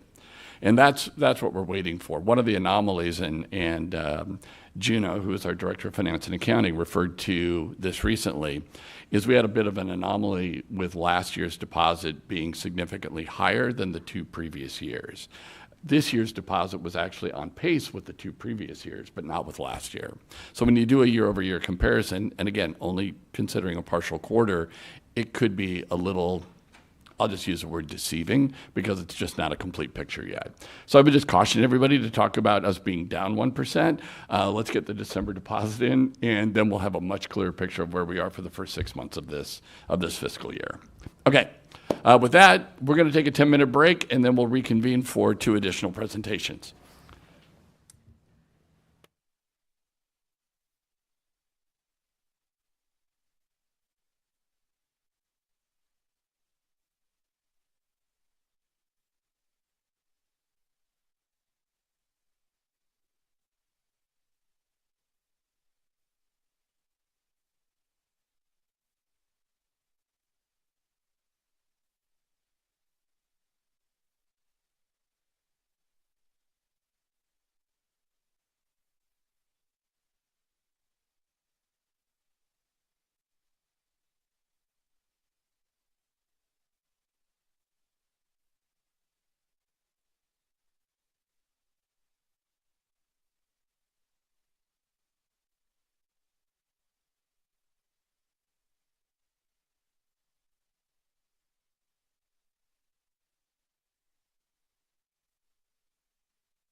Is it on? All right, everybody, we're going to get moving. Thank you, Deb. Needed the help. Every day. I told you I need help every day. All right, thank you, everybody. Commissioners, our next presentation is in direct response to action that you took last spring when you adopted our biennial budget for the 2025-2027 biennium, and that was you asked the staff to essentially what I will call open the large grant program. And the staff took that to heart. Our stewardship investments team has been taking steps to address that specific action that the Commission took. They provided an update to you with a proposed timeline at our September meeting and are now able to bring forward an additional update to us today as they continue to develop this, and they're obviously seeking the input and concurrence with this commission. So just wanted to note those specifically, that this particular presentation is in direct response to action that was taken by the commission in adopting our biennial budget. And with that, it is my pleasure to turn the floor over to Michelle Woodard, who is our Director of Stewardship Investments, and Deb Vaughn, our Grants Manager. Thanks, Please. Todd. I appreciate it. Good morning, Commissioners. It's great to be here today with you. I'm Michelle Woodard, as Todd mentioned, Director of Stewardship Investments, joined with my colleague, Deb Vaughn, our Grants Manager. Thank you for allowing us to spend some time with you yesterday, or most of you. So you were definitely missed, Commissioner DeNovo and Commissioner Gremmels. But it was nice to have that time with you for an informational session for us to be able to share our team's values and our expertise and approach in building funding processes. Leaving our conversation yesterday, I feel assured that you better understand the work that the investments team stewards and our shared commitment to serving communities across the state.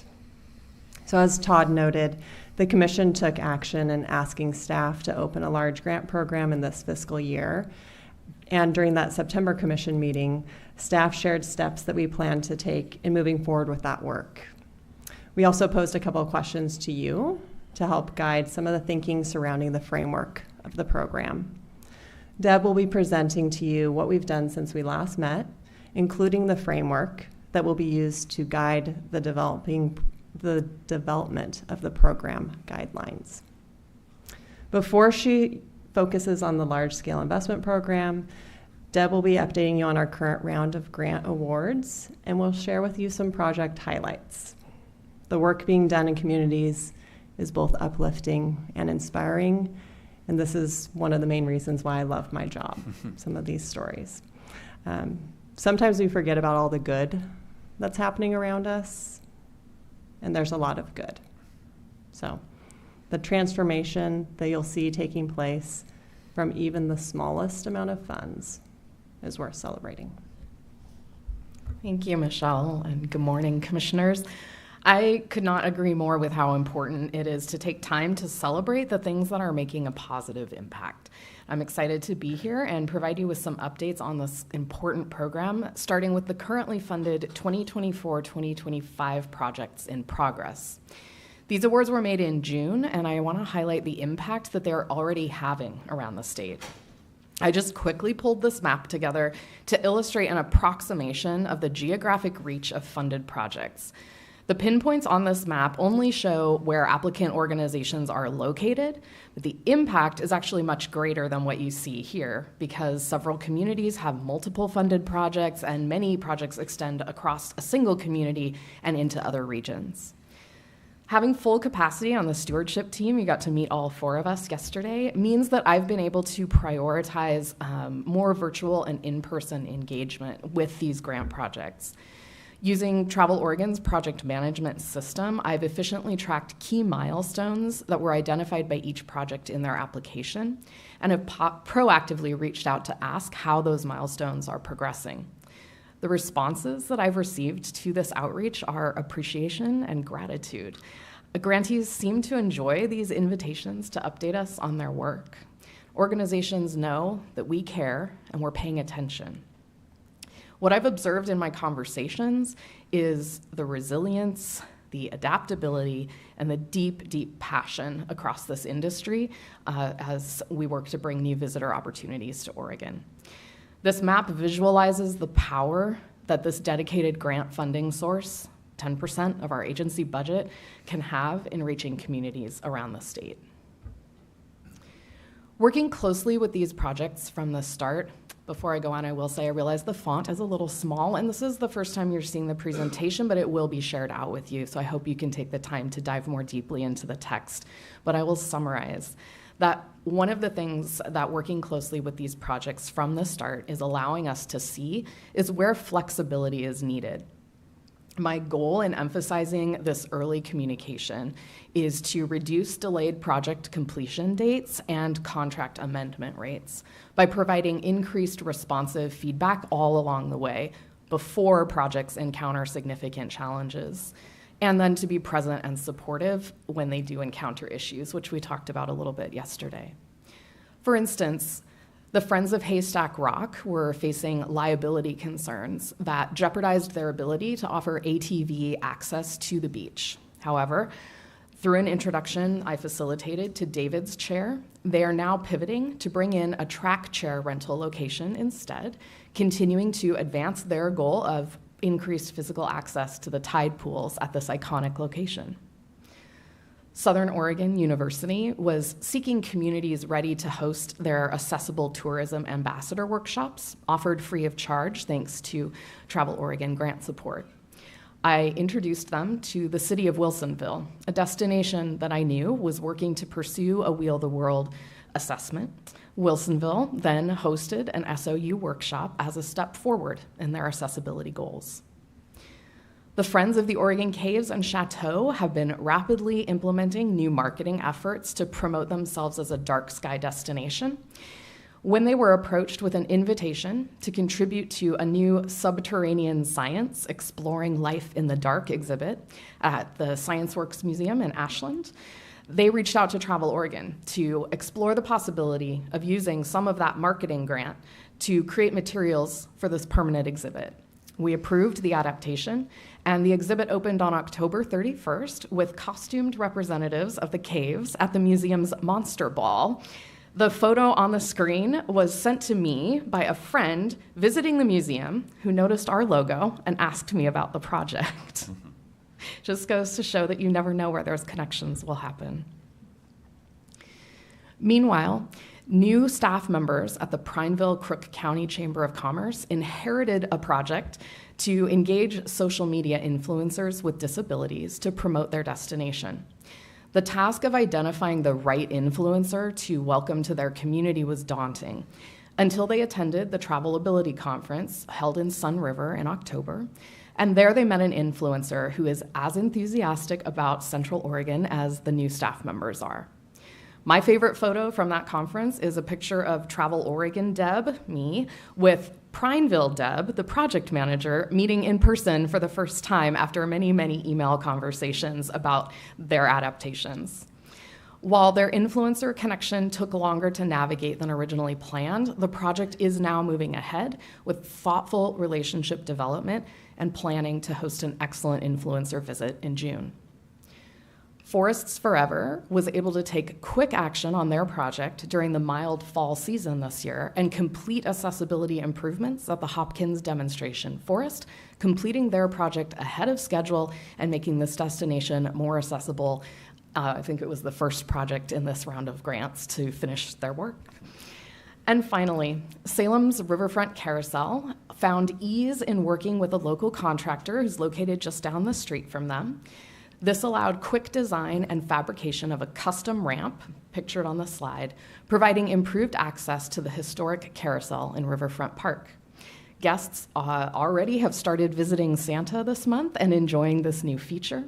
These are just a few examples of the impact this current cycle is already having. At the September meeting, you talked about the desire to make catalytic investments by raising the award amount for the next cycle of this program. The examples that I've just shared show how the term catalytic can be interpreted differently depending on the individual or the situation. It's not always the value directly related to the award amount. It's more to do with how the project transforms a destination, the value added through partnership developments like the examples I've shared, and the confidence boost that comes from the endorsement of receiving a Travel Oregon grant, no matter the size. I'd like to transition into talking about future plans for this grant program. This is the timeline that we presented to you at the September meeting, showing our plan to implement the higher award cycle that you requested. The letter of intent is on track to open in FY26 based on the motion passed by the Commission, and awards will be announced in September of 2026. This timing offers space to connect with industry partners, to pipeline projects with a high potential for success, and to assure that our program structure remains connected to community needs. The remainder of this presentation will update you on how we have arrived at a framework to draft and finalize formal grant guidelines in the coming months. We wanted to start by reporting back to you on the successful engagement opportunities that we've completed this fall. Key input has been gathered from both internal and external partners listed under the input source on this slide. And we've strategically drawn on the expertise of these various groups to help inform the design of the grant program, offering information on the types of projects we might consider, crossover with internal work plans at Travel Oregon, ways to make the process easier, best practices in equity, et cetera.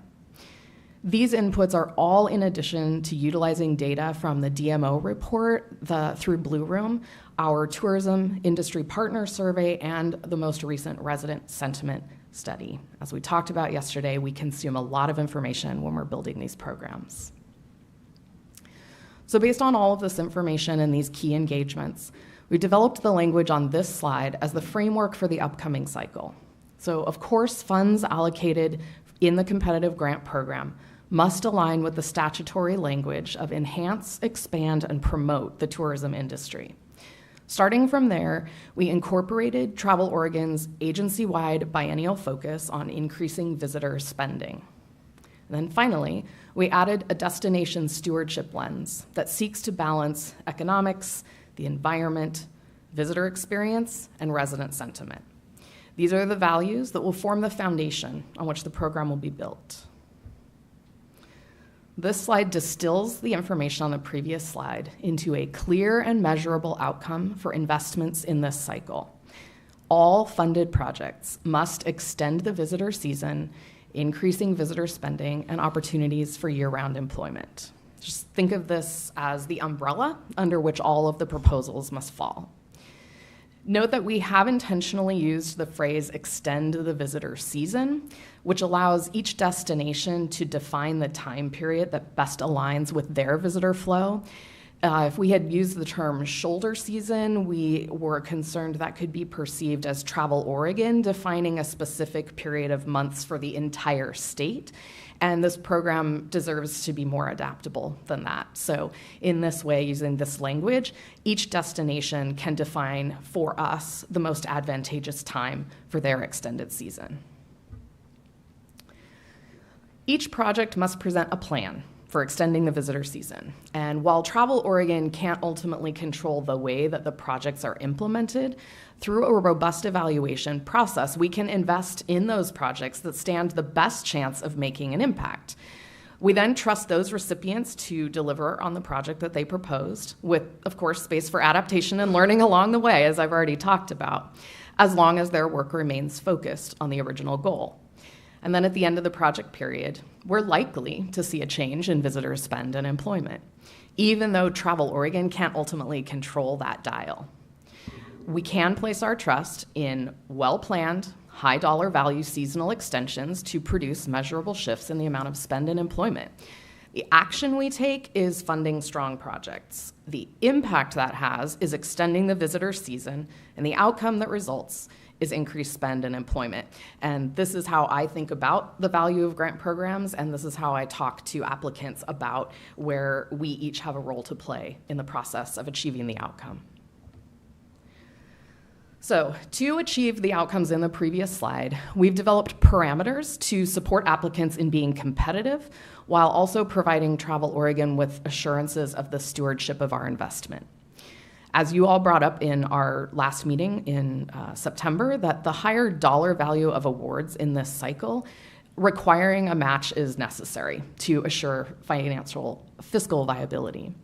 This means that for every dollar that an applicant requests in a grant award, they have to contribute $1 from either their own budget, so that might look like dedicated staff time on the project, or it might be waive or reduction of fees, or they might contribute from an external source, such as a grant from another entity, one of our RDMOs, or a local donor, another foundation.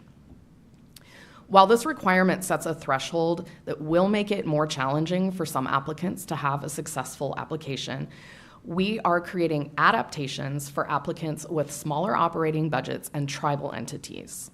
So these adaptations allow those applicants to use in-kind, which would be external non-cash resources, such as volunteer time or donations of space, to meet up to 50% of that match.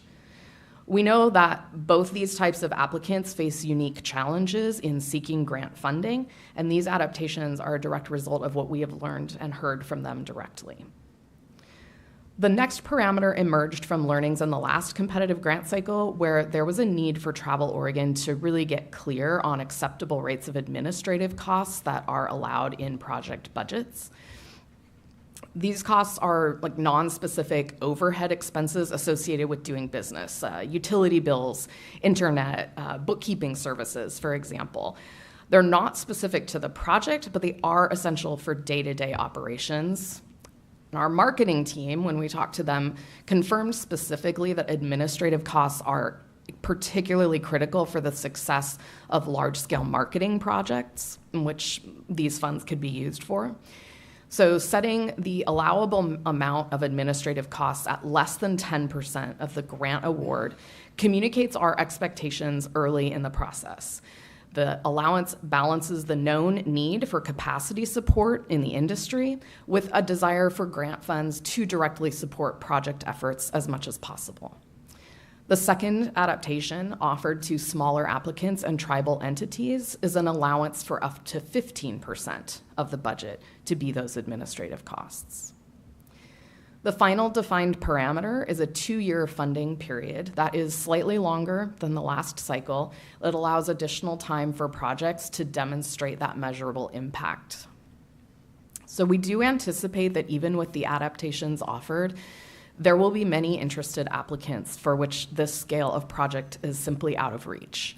So during our coaching of applicants, which will take place before and during the period when we're accepting proposals, our success strategy will be to encourage partnerships that extend the impact and financial resources of an application, to help interested destinations connect with other entities that might be able to help support their efforts, either through a collaborative application to Travel Oregon or through referrals to other grant programs within Travel Oregon and at other agencies. But the reality is there will be a limited number of awards available this cycle. And communicating these parameters early helps applicants make thoughtful decisions about whether pursuing an application is worth their time. Once the parameters of the program were established, our next step was to envision the kinds of projects that could be successful within this framework. And I might pause here because I see you reading, and I know the slide is small. So let me just give a couple examples from the slide. In keeping the goal to extend the visitor season, increasing visitor spend and opportunities for year-round employment as the umbrella, this list of projects is the result of the engagement sessions we mentioned several slides ago. It includes things like outdoor recreation activities that increase access to wildlife and recreation in coordination with efforts to steward the environment, sports tourism activities such as facility upgrades to increase visitation, especially to, again, extend the visitor season, such as HVAC or winterization efforts. We've included arts, culture, and other events, activities like securing business conferences or major national or international events that attract overnight visitors. transportation, solutions that deliver new or additional visitors to destinations, and then of course marketing and promotion, branded efforts that bring partners together around a shared message or product. I feel like there's a word missing on this slide, so I'll make sure to get that updated for you. So through all of the conversations that we've had in generating this list, we've determined that these projects have to be robust enough to be able to show measurable impact during that funding period, which means things like feasibility studies or first funding in on a major effort are not going to be a good fit for this cycle. And then, of course, projects have to be focused on visitors from 50 miles away or more, but also include considerations for environmental impact and resident sentiment. That's how they demonstrate incorporating destination stewardship values. We also determined that sustainability beyond the end of the funding period is not a viable component of this grant program. Even with the high dollar value of the potential awards in the current funding environment, the strain on applicants to make those long-term promises at the time of application would simply eliminate too many valuable projects. Based on what we've learned in the months since we last met with you, this grant cycle will have no maximum set request amount at the first stage of application. That's called the letter of intent. This offers each applicant the opportunity to propose to us their own project scale, as long as they're able to meet those matching requirements I discussed earlier. This approach creates an opportunity for more robust projects to be considered for funding. Submissions in the LOI stage will include information about use of funds and scale of the project budget. Staff will provide a ranking to the Commission based on published criteria and then ask the Commission to determine the request amount at which they would like to invite proposals forward to the full application stage. In this model, the Commission, not staff, will determine what projects move forward and at what dollar amounts. This approach, while new to Travel Oregon's grant program, gives both applicants and the Commission far more latitude than models we've used in the past. It really allows applicants to make the case for higher dollar investments and allows the Commission to be responsive to those requests. This framework allows us to create space for applicants of many different sizes to define for us what a catalytic investment would look like to them. As I mentioned at the beginning of this presentation, impact often has more to do with how the project transforms a destination, the value of partnerships, and the confidence boost that comes with our endorsement than the size of the award. We're looking forward to moving forward with the development of formal program guidelines in the coming months based on the overview that we presented here, and we're happy to answer questions. All right, Deb, Michelle, thank you so very much. Commissioners, questions for Deb and Michelle? I see you starting. Chair Willits, please. Oh, thank you. It was interesting to see, it was 3 years ago, we funded a lot of capacity efforts. What has shifted so that it seems like the admin 10% that's showing they already have capacity to work on this project, looking for funding beyond capacity. What was the shift there over time, or the shift in need maybe? I mean, I can start with that. I think that capacity is still a need, and we definitely have seen that in just talking with our partners, and we've also seen that in the survey data as well. So that hasn't gone away for sure. That's where some of these adaptations were made in the framework that we're proposing to you to allow greater space to help with some of the need that there might be for capacity in some of those administrative roles in particular, but that need itself has not gone away. Yeah, got it. And then coaching period, you mentioned coaching period. What does that look like for you? Yeah. So there's, I would think, 3 primary components. Maybe there's 4 if I'm forgetting one. So the first one is that we offer a series, and we do this with all of our funding programs. We offer a series of scheduled online information and education sessions. So usually a couple that go over the broad picture of the grant program, probably very similar to the slideshow I've given you today. Last time we did the competitive grants program, we then did a series of 3 topic-specific webinars, one about budgeting, one about marketing, and one about welcoming new visitors and working with underserved populations. And then we do a couple of open office hours for technical support or specific questions. So that online support is one component. We answer a lot of emails, so I'm already booking time on Suzanne's calendar to be monitoring that grants inbox. And then the third thing, I think there are just 3, I offer one-on-one conversations. So I open up my calendar for about the 2 weeks before the LOI opens, and then throughout the period that we're accepting LOIs, allow people to come onto my calendar at a time that works for them and speak to me directly one-on-one about. They have questions. A lot of times people will be pitching project ideas. Sometimes they have very specific questions. How should I account for this situation in my budget? How should I address this thing in the history of my organization in a way that, indicates that we're taking action? And I work with them individually. Thank you. Mm-hmm.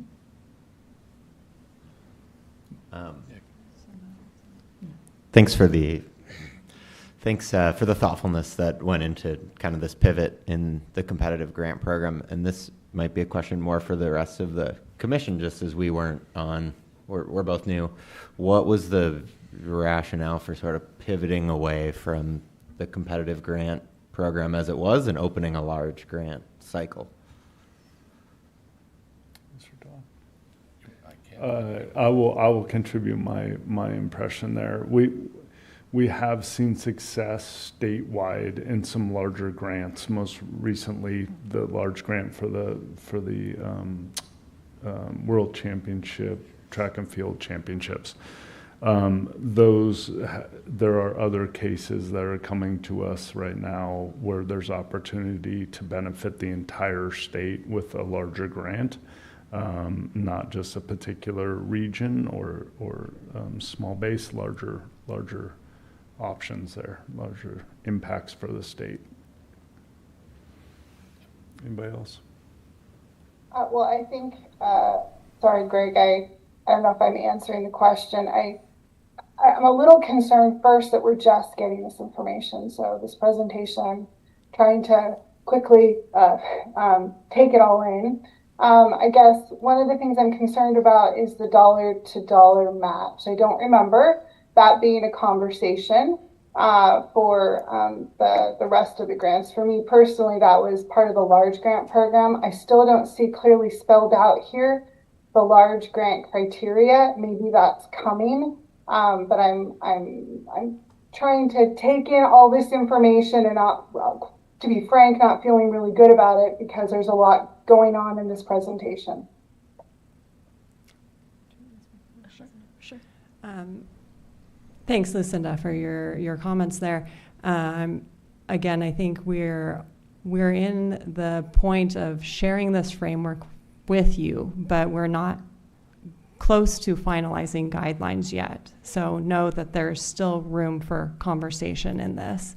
In terms of the one-to-one match that was presented, you're correct. There wasn't something said in the commission meeting that said this needs to be a one-to-one match.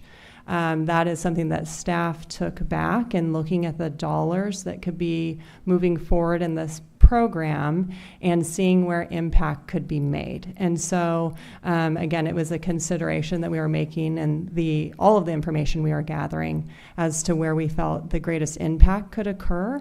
And from a project that is potentially at $500,000, which is the lower end of scale, a one-to-one match you would think would be $1 million project. So we were seeing that as being the larger investment in space. So we were using a scale that was based on the minimum of 500,000 and looking at it from that lens in particular. So that's where some of that framework came from.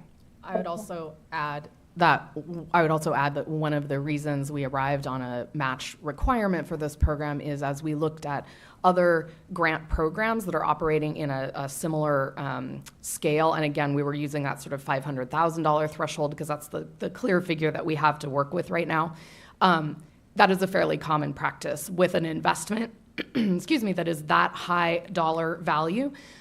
We want that match to show that other partners believe in the project, that the groundwork has been laid. It's not just a concept of an idea, but it is actually there is traction, it is ready to implement, and it is a way that we can guarantee in the get closer to a guarantee. There are never guarantees, but during the review process, it allows us an inflection point to evaluate the potential for successful ROI, one project versus another. And a project that is able to come in with a match allows a greater guarantee or promise of delivery on ROI. We also know that is a tough threshold to meet, which is why we did offer the adaptation for smaller entities. And the presentation that I gave at our last meeting showed some of the data we have that I believe the statistic is 65% of the DMOs in the state operate on a budget of less than $1 million a year. And so we did intentionally put that in kind adaptation in there to respond to that information. Does that help answer? It does. Again, I would just challenge the staff. You've heard me say this before, to try to get this information before in front of us earlier, so we have an opportunity to process it. And you guys have done a great job of that. So this is really the exception. And I guess going back to Chair Willett's comment and to Michelle's comment, yes, the competitive grant program or the capacity grants continue to be really important. But I also think, especially in the climate that we live in today, we do need to give consideration to those large grants. And I think there are opportunities there that need to be considered. We might not, as a commission, ultimately award the large grant, but I think the requirements were it had to impact the entire state. We saw the benefit of that with the most recent large grant. And Todd, I think you can speak to this better than I can. We also gave those dollars over, I think, a 3 or 4 year cycle. Is that correct? So it wasn't like all the money at once. Well, that's correct. When the commission originally opened the large grant program, and it's the only time, by the way, that the commission's opened the large grant program. So this is our second opportunity. There was $2.5 million in that large grant program, and the competitive grant program was new. The legislation had passed. The statewide lodging tax had increased from 1 to 1.5%, and we now had a 10% competitive grant program that was part of that legislation. So the commission took $2.5 million and put it into the large grant program, opened it up competitively, as is required, and received amongst the requests, and I believe, if I'm remembering correctly, if not, Michelle will edit me quickly, but there were 14 or 15 applications that were submitted for that inaugural large grant program, and one of them was a request for $10 million. And what the commission elected to do, as is within their authority, and only within their authority, not mine or the staff's or anyone else's, but the commission's authority, was based on their evaluation of that one proposal, they determined to not only appropriate the $2.5 million from that grant cycle, but to also appropriate $2.5 million from the next 3 grant cycles, to essentially be embargoed to create a $10 million fund that would go to the World Athletics Championships. We had the luxury of that because we were being asked in 2017 to fund an event that was coming in 2021. And so the commission knowingly knew that they were also kind of amending timelines, which you also heard Deb speak to in terms of timelines for measuring return on investment and economic impact. You did that fully aware and being fully transparent in saying, hey, we know we're investing these dollars now for something that's going to occur in 2021, which actually wound up being 2022. Thank you, COVID. But it was that was the process that the commission went through. Does that answer your question, Lucinda? Yeah, thank you, Todd. You bet. I appreciate that. Sure. I guess my point in bringing that up is while yes, the small grant program might look smaller, we have the opportunity to do something that would be impactful to the entire state. So I feel like I still believe opening up the large grant cycle or excuse me, I'm using the wrong words. The large grant program is worthy of having the conversation and seeing what comes forth. I guess just to add to that, I hope that the commission can see that the process of having this LOI, so this letter of intent process, being open and designed in a place where communities are coming to us with their need, and the commission engaging in this process around the LOI should allow you to be able to see where some of these larger scale investments could make a difference. So we are including you in that space. And I would say for the future of this grant program, we have some information about what the need might be in the industry, but what we see come forward in the LOI will be additional input on what the needs are in this industry across the state that will make the biggest impact. And that will be exciting to see. I just want to commend the team because there are a couple things that you may or may not have kind of sensed as you heard the presentation. But one is they took to heart the desire to not only have this be a one-time look at the large grant, but really something that could be replicable as a large-scale investment for future cycles. And so there's something there for the long term for this commission to consider, as well as you move forward into the future with other grant cycles as well. Secondly, how this team has really taken to heart multiple inputs. Obviously, chief amongst them, the input of this commission in terms of what they were looking for in the large grant program. But they also heard from industry, and they looked at research that we've done, the resident sentiment survey, and the other work that we do, to take that all into account as well and come back to you with this program. And the third thing that I just wanted to note, and it goes back to Commissioner DeNovo's earlier comment, is that what you're seeing here is a proposed framework for the team to now draft guidelines against. And those guidelines will come back to the commission with ample time for review and for additional consideration, including points that you heard raised today. But this framework is what will drive the development of those guidelines. But again, you will see those well in advance. They'll be part of our meeting when we come together in the spring, and those will be things that will be formally reviewed and adopted by the commission at that time. Thank you, Todd. I will just add that one of the things that we wanted to do in making this presentation to you today is also to inform the industry of what the steps are. We've talked about creating a long pipeline for projects to be able to scale up and be ready to respond to these LOIs in the spring. And so having this framework means even though we don't have the final guidelines published because we needed time to develop those with you, we can share this information that's now out publicly, and entities around the state can begin to think about how they might fit into this framework. And that was really important in kind of our communications timeline. So thank you for allowing us the space to do that. And the final comment that I will make is that LOI process, that letter of interest component and the heavy involvement of the commission may sound a little daunting and uncertain because you haven't gone through that before. I just wanted to remind you that you have a really awesome stewardship investment team that's going to have your back in this process. They're the ones who developed this LOI process, which has led to much higher success rates amongst grant applicants. They better understand what the needs are of the program, how to submit their grant applications. We have that opportunity to review the LOI to make sure that it's actually applicable against the guidelines. It's going to be competitive against the guidelines and provide them that kind of feedback and input so that they can have either a stronger proposal or realize that this isn't the right vehicle for them at this time. And both of those are good because the LOI process is vastly streamlined versus pulling together a full-blown grant proposal. So I applaud the team for where you've brought us and for the proposal to involve the commission directly in that LOI process. Again, this large-scale investment has typically been and traditionally been only open when the commission asks for it to be, and you determine what amount of money you want to put in there. To add this step with the LOI is important. And if you're wondering why we didn't do the LOI step in 2017, it's because we weren't doing LOIs in 2017. So it's new. When did we start doing it? Michelle, you would know, but probably a couple years ago. A couple years ago. We implemented the LOI process.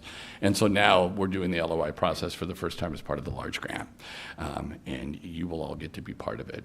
And you've got some amazing support to help you do that. So again, Michelle, Deb, thank you very, very much for the presentation. Good job. Thank you. All right, commissioners, our final report out for you today is regarding our always-on marketing approach. I know this is vernacular that you're getting very familiar with. I remember the first presentation on always-on was like, what is always on, and what does that look like? And we want to make sure that we're bringing an in-depth recap for you of our always on marketing effort. And as they get settled, as you can see, we brought the whole band, to make this presentation to you today. Katie, who is our brand services director, Kelda, who is our marketing services manager, Wade, who is our paid media manager, and Amy, who's our content editor. And Amy, you knew I was going to do this, but Amy, happy birthday. So with that, I believe, am I turning it over to you, Katie, to kick off? All right. So as the band, we're going to break into song. Thank you so much for having us today. As Todd mentioned, and I'll refer to Michael similarly, that you stole a pretty significant portion of my next slide. You've heard of, if you're familiar with presentations that I have done as the brand services director, I oversee our paid advertising, our creative, and our brand. So how we bring the content that we produce for our paid channels into those paid channels for everyone to see. Since 2022, with the strategic vision, we've really been looking as a brand team, how do we disseminate all of the amazing content and priorities for the entire state to consumers when they're ready for it, to drive that overnight visitation statewide and to broad audiences. And so what we've really spent the last 18 months working on is evaluating our campaign and strategy, as well as how we implement and really deliver consistently on our marketing channels. And so to do that, I personally feel really blessed and lucky to have a very, very strong team that I usually get to represent in these presentations, and I'm glad that you get to hear from them directly. We have experts that work every day very hard to deliver really compelling work, and you're going to be hearing from them directly today. And so you'll see how this kind of weaves together across the entire brand stewardship team.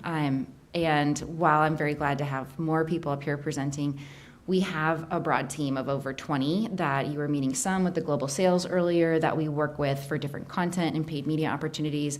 But we also have our integrated marketing team, which has, and you'll see Amy talk about this, it's our owned channels that works very closely with our brand services team. And so you'll see us talk about the dance of how we work together to make sure that we're consistently delivering with compelling messages. Kelda Gilbert-Schmidt, who will be your first up, she is my right hand and helps bring all of this together when I can work on larger scale projects across the agency and with the industry. Wade is our incredible paid media manager and one of my favorite people to have every day. And then, of course, Amy is an incredible content creator, editor, and great eye for social media. So this is just a little peek behind the curtain of this incredible team. So without further ado, I'm going to hand it over to them. Thank you so much, Katie, and so good to be with you all today. We are usually watching you on YouTube, so it's nice to be in person. So Katie kind of teed this up, but I'm going to start us off really with a mission control view. What does this overall process look like, and how all these moving parts fit together? I'll share how this always-on approach and model keeps Oregon visible year-round and how it connects across all our own channels and up to that larger brand work of our brand advertising campaigns. Amy will take us then through the paid social side. That's all of the content, channels, and performance strategies that drive our day-to-day engagement on those platforms. And then finally, Wade, our paid media manager, will take a deeper dive into what that paid media actually looks like through the vendor platforms, the audiences that we're connecting to, and how these strategies really level up to that overall vision. Okay. So when we talk about always on, and you'll hear always on, always in this presentation, we're talking about how we transform how we market Oregon from short ROI bursts a couple of times a year to a presence that is year-round and can adapt in more real time. So this shift directly supports that 10-year strategic vision, which asks us to balance our 4 E's of economy, equity, experiences, and environment in everything that we do. Always On gives us that flexibility to adjust messaging throughout the year. So we can highlight different parts of the state when they need it most. We can elevate those diverse voices, and we can really encourage more sustainable travel patterns. It also helps to ensure that Oregon is seen as welcoming to all, and while creating more relevant touch points with potential visitors. By continually promoting the rich content on TravelOregon.com and our own channels, we build stronger, more personal connections with our audience and travelers and drive value to the communities in Oregon that need it the most. So our year-round presence keeps Oregon in front of our audience, but the real goal here is to guide consumers into our own channels that show the highest intent to travel. So we focus on driving traffic to TravelOregon.com, e-newsletter signups, and domestic visitor guide orders. Those are 3 big buckets that we know. This approach aligns with the always-on experimentation that we began early on. Katie mentioned since 2022, we started to really revisit this and then experiment more and more through the past fiscal year. It continues to reinforce that our own channels are our strongest indicators of future travel and potential economic impact. So this year we've added some additional goals, and Always On and its flexibility allows us to respond to areas that might need some more economic need, that have more economic need and need some support. That speaks to things like our investments in Portland, right? We've also made a concerted effort to experiment with those seasonal rotations to make sure we're speaking to people at the right time with the right kind of content, and showcase all regions equitably throughout the year.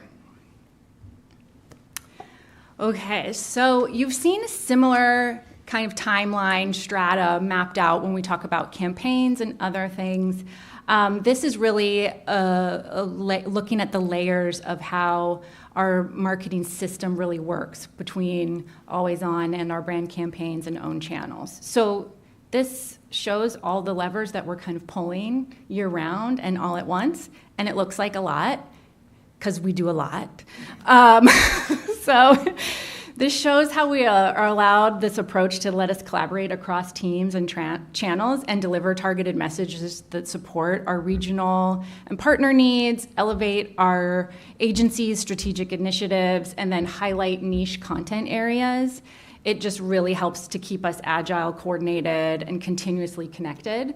That's the goal. So you can see in this slide, we really are guided and grounded in what is that travel journey looking like. So we are really mindful in when we are planning our strategies and content and rotations. When is peak planning happening? When is peak travel happening? What message do we need to apply when? In the yellow band below, that's brand media. That's our advertising campaigns. Those are our big moments, right? When we really want to capture the audience with inspiration and a big connection to pull them in when they are in their peak planning moment. Below in the green lines, you'll see it starts to really peel that onion back a bit more and more, and that's where Always On is really living. And that engine looks like additional brand campaign support. When we had launched the Wheel the World efforts, we allocated additional effort into there, as well as from our Always On approach. We're really mindful of how we approach things with seasonal rotation when we dial things up and down seasonally and making sure that people are seeing relevant content in the moment. And if you peel that layer back even further, then you're seeing more specific things of where different strategies or key messages need to show up and when. So you might see winter events in Portland coming through at moments, or driving winter bookings because we want to give a little extra lift during certain moments. In spring, you're going to see us amplify partnerships with partners like the Oregon Wine Board with Oregon Wine Month. You're going to see us start to invest in wildfire prevention messaging more. During peak travel moments, you're going to see us invest in some geo-targeting, and that's where that sustainable travel pattern messaging and responsible recreation messaging is going to be coming through. And so that's layered within our awesome seasonal inspirational content and everything up and down in between. And if you look at the bottom, it's all grounded into our excellent owned content and channels with our website, with our social, and with our visitor guides. So this process to get this to all happen and work is intentionally cyclical. So we plan strategically around audience and seasonal priorities. We activate with our channel-specific content, and then we continue to monitor and optimize. This feedback loop is really, really wonderful, and taking more of it in-house lets us test messages. We learn really fast. We can make smarter, data-driven decisions based on what we're seeing and keep Oregon Story relevant and responsive. What I like about this approach is it's really like having our finger on more of a dial. Like we can really tap in and flex into more of an audience here, or we can see engagement with certain content there, and we can really lean into the successes and modify things in much more real time. So we talk a lot about how it's really grounded in our own channels. And it supports everything we do across those channels, including the website, our email, and social, to keep Oregon present year-round. That is the goal. So we use a shared content calendar internally and creative themes. So our geo-targeting, our niche storytelling, and our regional needs all land in a very coordinated way. So those brand campaigns and advertising campaigns build and level up from all of this, and those give us our major storytelling moments. Always On is what carries our voice and visibility throughout the year and in between those moments. So it's not a silo, it should be a connector, it should be cyclical. By sharing themes and timings and everything across all of these channels, it allows us to reach and amplify messaging and stories to our audience and get a consistent Oregon experience to everybody, no matter how they find us, whether it is through paid media, whether it is through social, or is just coming to our website. So when successful, that just ensures that our marketing ecosystem is a really unified one. Brand campaigns, Always On, and own channels are all connected through our continuous data collection and collaboration within Travel Oregon departments and with our industry partners. So again, ensuring flexibility, alignment, and that constant feedback loop ultimately positions us as a leader in Oregon, but also as Travel Oregon as the trusted resource for audiences. So now I will turn this over to Amy, who's going to take a deeper dive into the specifics of social media and content strategy and execution. Thanks, Kelda. I couldn't hear my voice for a second.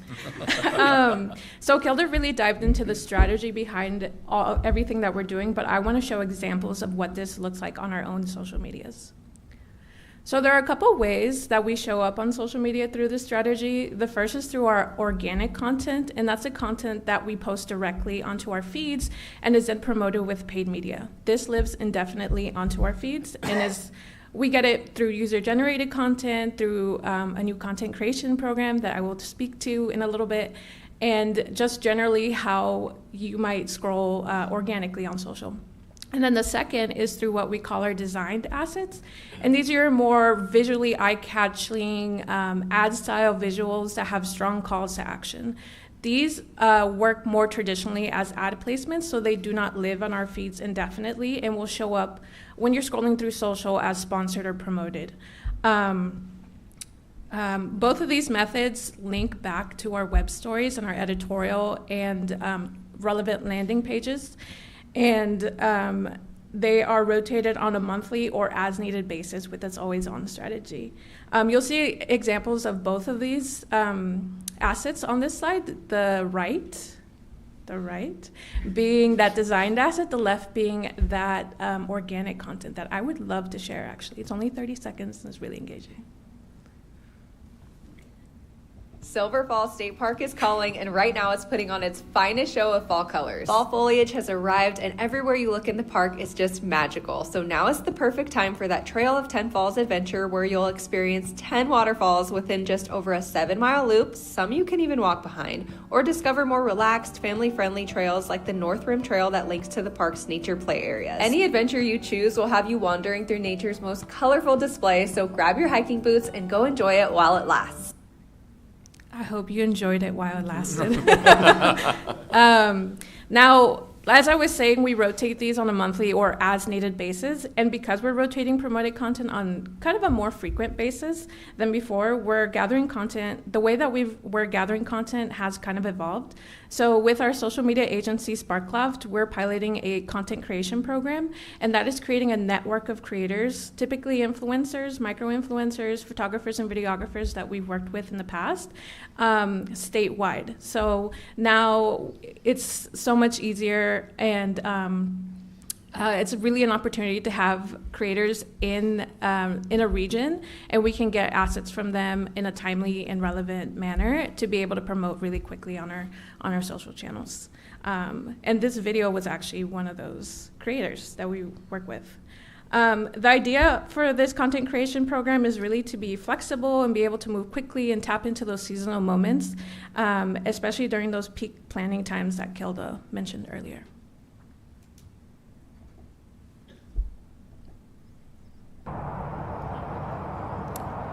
That wasn't supposed to play, but our designed assets have a mix of still photography and video, and it's just kind of a way that we are testing out how engaging these ads are. Now, when it comes time to deciding what content to make or promote, there are a few key priorities that we have in mind. The first being, of course, that we want to ensure a healthy balance of representation across Oregon's key pillars, and that includes our outdoor adventures and then our culinary and cultural experiences. And then, of course, keeping regional equity, as Kilda mentioned, top of mind so that our smaller and lesser known destinations also get a spotlight. Multnomah Falls is always popular, but there's other places beyond that, like this beautiful waterfall that's on there. And then we also want to make sure that our content calendar reflects what we know resonates. So waterfalls and wildflowers is always a top performer, and it helps reinforce our Oregon brand image, while also being able to highlight some of the new editorial that we post about maybe new experiences that people haven't thought about. So for example, wine weekends in Central Oregon, we know that wine and the culinary experience is really, really popular in Willamette Valley, and so this is a really great opportunity for us to also show that we are promoting content in other regions as well.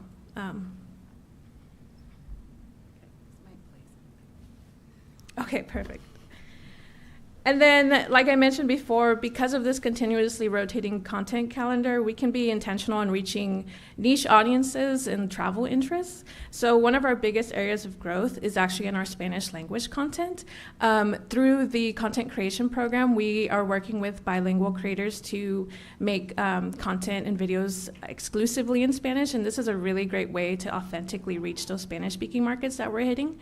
And then, of course, we are also translating all of our top performing editorial on our website so that we can put paid media behind that, create assets, and promote them that way. And then beyond language, we are also making space for our niche travel communities to be able to tell all of Oregon's stories. So this is our visitors interested in accessible travel, our visitors from LGBTQ or BIPOC communities, and then also those interested in niches such as wellness or sustainability. So of course, this looks like hot springs for wellness, inclusive lodging and events, and then car-free travels, et cetera, and et cetera. And then I just want to reinforce that through all of our content, Portland remains a key priority in our mind for their tourism recovery effort, and we really want to drive people to think that Portland is that inspiring place that we want to visit. So that's all the content. I will pass it over to Wade, who will dive deeper into where this content is being shown and who it's being shown to, and how we are measuring its performance. Yeah, thanks, Amy. Now we'll take a look at the strategies and the intent that we're putting behind all this great content that Amy just previewed for you. So let's go on to take a look. First, let's take a look at social. So with all the seasonally relevant, nimble content Amy just described, we're able to deliver different messages to our market groups based on familiarity with Oregon travel and proximity to the state. Earlier today, Todd brought up drive markets. These maps aren't necessarily described by, this is fly or this is drive, but what we found is that the travelers in our green area, and that's mostly Washington, they want information that is more relevant to their upcoming travel.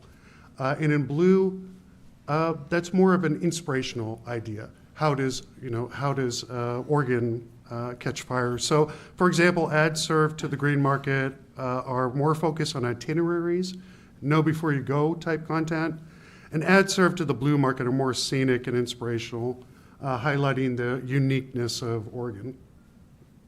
Always-on campaigns also support domestic guide order distributions. We found with recent surveys that visitors who ordered our printed visitor guide and or signed up to our e-newsletters, they tend to spend more on their trips to Oregon. So driving visitor guide distribution and email subscriptions through conversion campaigns, example of one of them up there, is really expected to drive visitor spend and increase visitor spending. When it comes to search, we've simplified some of the format of what we tried last year. We're always experimenting, but this year, the structure still gives Travel Oregon the ability to lower our bids in Oregon. So if somebody is in Oregon searching for Multnomah Falls or Bend or something like that, our DMOs will have the opportunity to break through and give the most boots on the ground type of information possible. But throughout the rest of the country, if anybody is raising their hand and they want to search in our keywords, we're letting our campaign just find the lowest cost click for those people and being super efficient with our funds. With this framework in place as well, we have the ability to experiment. It's small on the screen, but on the bottom of search ads, you might see extra links.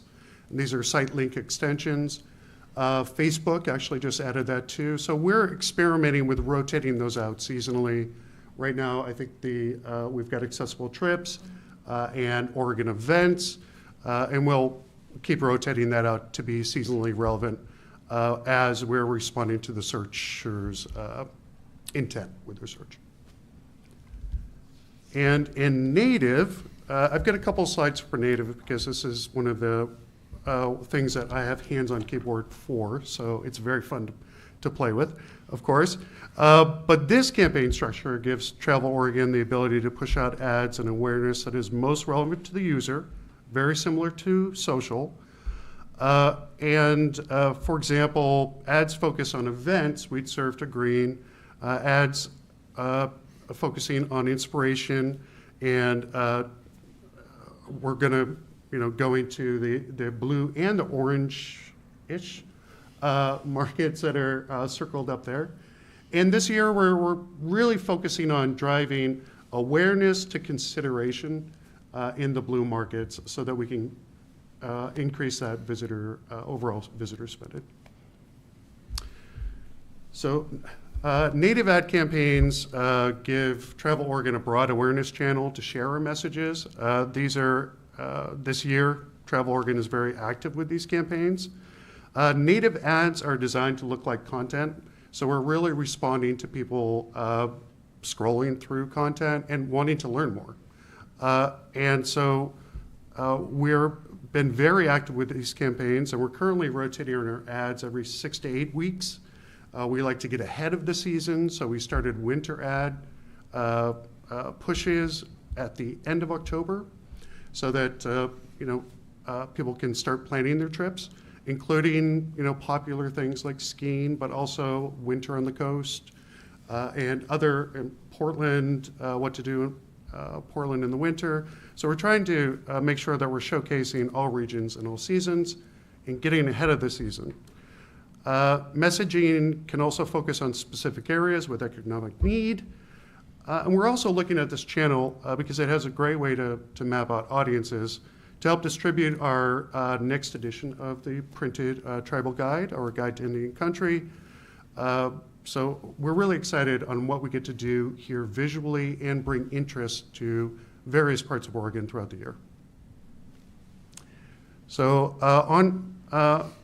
online travel agencies, our intent with Always On online travel agency strategy this year is to focus on broader awareness and deeper consideration by injecting custom content into the online travel agency ecosystem and fielding paid ads that inspire trip planners.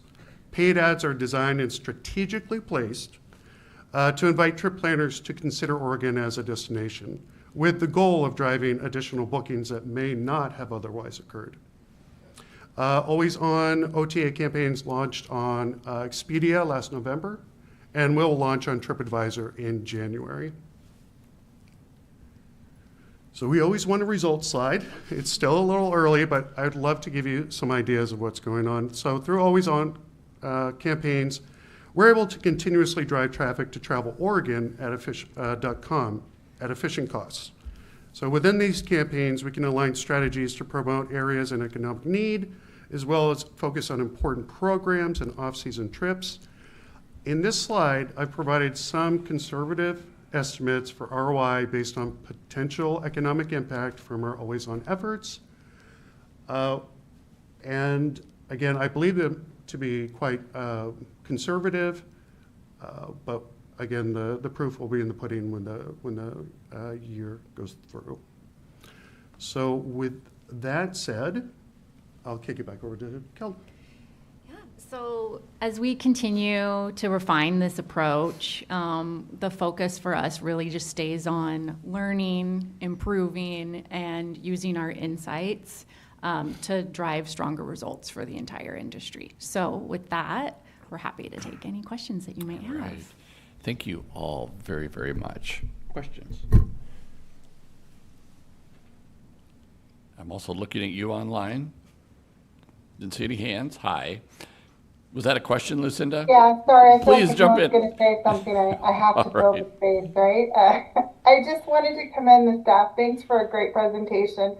I also, on our strategic plan progress report, I was really inspired by the Latino-owned, the Nimble concept, the Latino-owned restaurants that you were focusing on, as well as like Guide to Pumpkin Patches. So I love how these things still focus on our 10-year strategic vision. So really great content, and I love the English and Spanish speaking editions as well. So thank you. Thank you, Lucinda. I mean, Nick. Very impressive how you take such a complex ecosystem and make it easily understandable. So that was great. And I guess one question, how quick can this influencer content creator network get you content that you can use? Yeah, sorry. So it's still kind of in the beginning stages, and we actually call it the Nimble Content Creation Program. So with our social media agency, they take a lot of the logistics, and we are kind of like the brainstorming kind of aspect of it. Since we have already had such an expansive library of content that we do year over year, we know what we want to see. And it's looking like a 1 to 2 week turnaround right now, which is actually pretty impressive considering that sometimes in the past with our larger influencer projects, they can have a longer lead time just based on logistics and stuff and negotiations. But since we have these creators kind of on retainer, it's quicker to get them assignments. And then since they're in region, there's really no logistical planning for travel and stuff. And so we're able to get that content fairly quickly. Nimbly. That's great. A creative solution to a statewide problem. I will say, a big kudos to the team. For instance, like an example of this is we learned at the RDMO meeting in, I think, October, that there was going to be an In a Landscape performance with Dark Skies in Southeast Oregon, and that was a huge, we were like, we really need content of this. And because the team was able to have these systems in place, we were able to get a photographer and videographer to this event within about 3 days, which was huge for us because it's like when you factor in the logistics and the needs and having a videographer that's able to do that. So those types of things are really great. And now we own that content and we're able to share it. Like Bob is from Travel Southern Oregon is creating his website. And so we're able to share assets and things like that. So those logistics and the steps that the team has taken is allowing for things like that to happen. Yeah, actually, I just wanted to add more on the Nimble Content Creation Program. Katie kind of mentioned, but all the assets that we're getting from this content creation program are now owned by us, and we can use them in placements in the future. Kind of in the past, a lot of our content on our social media channels is user-generated, and so we ask permissions to use, but we don't necessarily have permissions, usage, licenses to promote with paid media. So this content creation program really lets us retain ownership of all the content that we're creating to be able to promote in the future as well. Quick continuation of that conversation. I think it's really great. How are you going to continue to grow? Is there room for like adding new rotating content creators, the diversity and just new faces, their new audiences? Definitely, yes. I guess one of my goals for this year is to really build up this program as much as I can. And one of my priorities is definitely to keep diversifying our creators. It's kind of like a touch and go. When we started it, we sent out a mass to every creator that we know and we've worked with before, like, are you interested in doing this? And it's just kind of gauging that and negotiating their time and their contract lengths. As I said, we have them on retainer for like a couple videos, and then we kind of go by ear by then. But I'm really excited to be able to work with creators on a one-on-one basis more often. Something to consider as well is what you were able to see in Kelda's presentation that had the slide of the planning is there's what we consider like a predictive schedule that we want to make sure that we're ahead of, and we know we need to be promoting fall foliage, we need to be doing X, Y, Z. And then what this creator base is able to support us with that. But the areas of growth that are exciting for us as well is as new product and niches are developed, we'll be building those new relationships. As different markets come, like looking at the growth of the Spanish-speaking market and understanding like we need to have content in language, not just translated with subtitles. That's where it's exciting for us to grow. And when we say growth, it's that, but it's having this in concert with the base of like, this is our steady stream too, is like, you're seeing the dividends pay off of that, which is great. Yeah, just one comment. I love the concept, especially with that kind of in-time content creation, like where you can do a casting call and say, hey, we have the Rose Festival this weekend. We need 5 individual views or whatever this is, or Pendleton Roundup or whatever the event would be. Because to orchestrate for your staff to go out and do here's a shoot, it's a lot of moving parts there. So I think you're on the right path. Good job. Thanks, Travis. And to that point, how do we define a micro influencer? They're small. Yeah, they're tiny. They Smaller than an influencer, but larger than a nano influencer. So a micro influencer is typically someone who has less than 10,000 followers, and we find that they, I guess talking about money, they tend to charge a little bit less than an influencer that has more. So when we're looking at influencers, we're looking at first, what region are they in? Can they get us content? Well, first actually is like, is their content beautiful? And then another consideration is, are they willing to work within our budget, or is there some negotiation that will not surpass like a certain threshold? Because if it surpasses a certain threshold, then we start to think that we can use them for a different, larger project if needed. But for this always on content creation program, we look at micro influencers. Something with that as well is, as Amy was describing it, this is a content creation program. And it's specifically not about the influencer, because we have the paid media to promote and support these assets. As the social media landscape continues to evolve, if you do not have paid behind a post or assets, you cannot guarantee that distribution. It's important to us to be able to control the audience that we're exposing to and what exposures that we're able to have. Part of what Wade does is he monitors reach and frequency. We don't want to inundate people as well. And so what we've also found with this is that it's really focusing on the content itself. Do we like this? Are they able to achieve those goals? And less about, does this person have a large following? Because there's no guarantee that anyone will see that.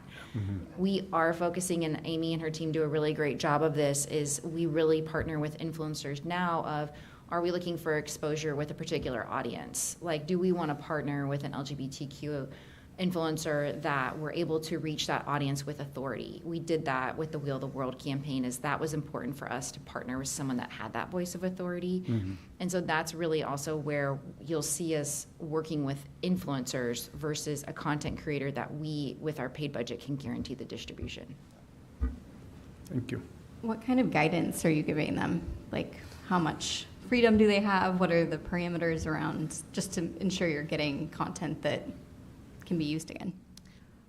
Yeah, we brainstorm internally first, and we have certain locations that we send to these creators in mind. Either I'm hearing about them in internal meetings or meetings that we have with our RDMO partners. And so I'm always gathering ideas, and that's kind of the basis of kind of an itinerary, a loose itinerary that I give these creators. But what's nice about them being in region is that they can also suggest stuff to us. And I'm able to vet it and be like, okay, yeah, that's actually great, and I'm thankful for that suggestion that you gave me. We do give them brand guidelines, and we do have a brand style guide, so all the content that we are getting aligns with our brand style. But otherwise, like, we love to hear their voice. You know, like, voiceover on social media, I think, is a really great asset for them to be able to deliver through this content creation program, because it's also like somebody speaking to you versus like maybe just images, which are really pretty, but to be able to deliver that Oregon story better. Just curious, when you're having them post, and then are you guys responding to comments, or are they doing it? We post. You're doing it. Yes, we post, and then we either collaborate with them or we tag them in the caption. And so that's just giving credit where credit's due. And then we are doing the community management. And are you guys using AI for any of that No. piece of it? No. All human. All human. All human, all the time. Thank you. Hey, Todd, I'm sorry. I forgot to ask one last question. It Please. was for Wade. Wade, can you tell us more about the TripAdvisor investment? What drove that decision? Yeah, so it's a great question. Thank you very much. What we found is that, you know, we definitely want to be where the audience is, where people are making decisions, but we don't want to just be there. We want to help influence those decisions. So what we've done this year, more than in the past, at least since I've been here, is really to inject the content, high quality content, into these ecosystems. So if you go to the Oregon page on TripAdvisor, when we're done, you'll see Travel Oregon's influence on that content. You will see the quality of that content rise. We have a couple of other projects with them that are still content-based. And then the rest of the package that we've done is driving traffic within their ecosystem to the pages that we've updated and improved. So it's much more focused on improving the quality and the best foot forward approach for Oregon as a state.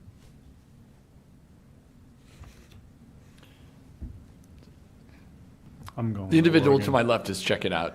You know? Yeah, it's not done yet. I was going live, Wade. Staying up with you. Right here, No, right now. in maybe the next meeting, we'll take a look. Actually, a before picture of it is going to be very helpful because what we're doing is a complete overhaul on that page. Awesome. Any other questions or comments? I have other things to do. No, I'm just kidding. All right. Amy, thank you for spending your birthday with us and for all your great work on the content. Obviously, people love what you're doing with the content creation approach, so well done. Wade, Kelda, Katie, thank you very, very much. Appreciate you guys. With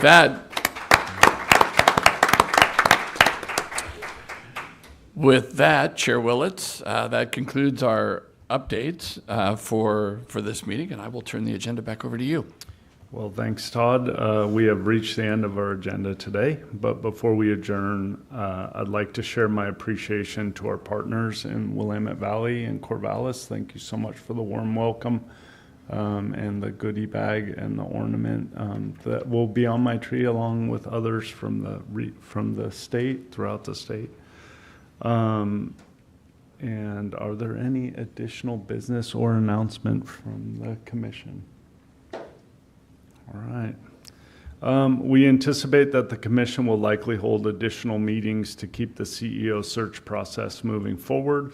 All meetings will be noticed appropriately according to state law. Our next in-person meeting will be held March 9th in Portland. More information will be posted to the industry website as soon as it's available.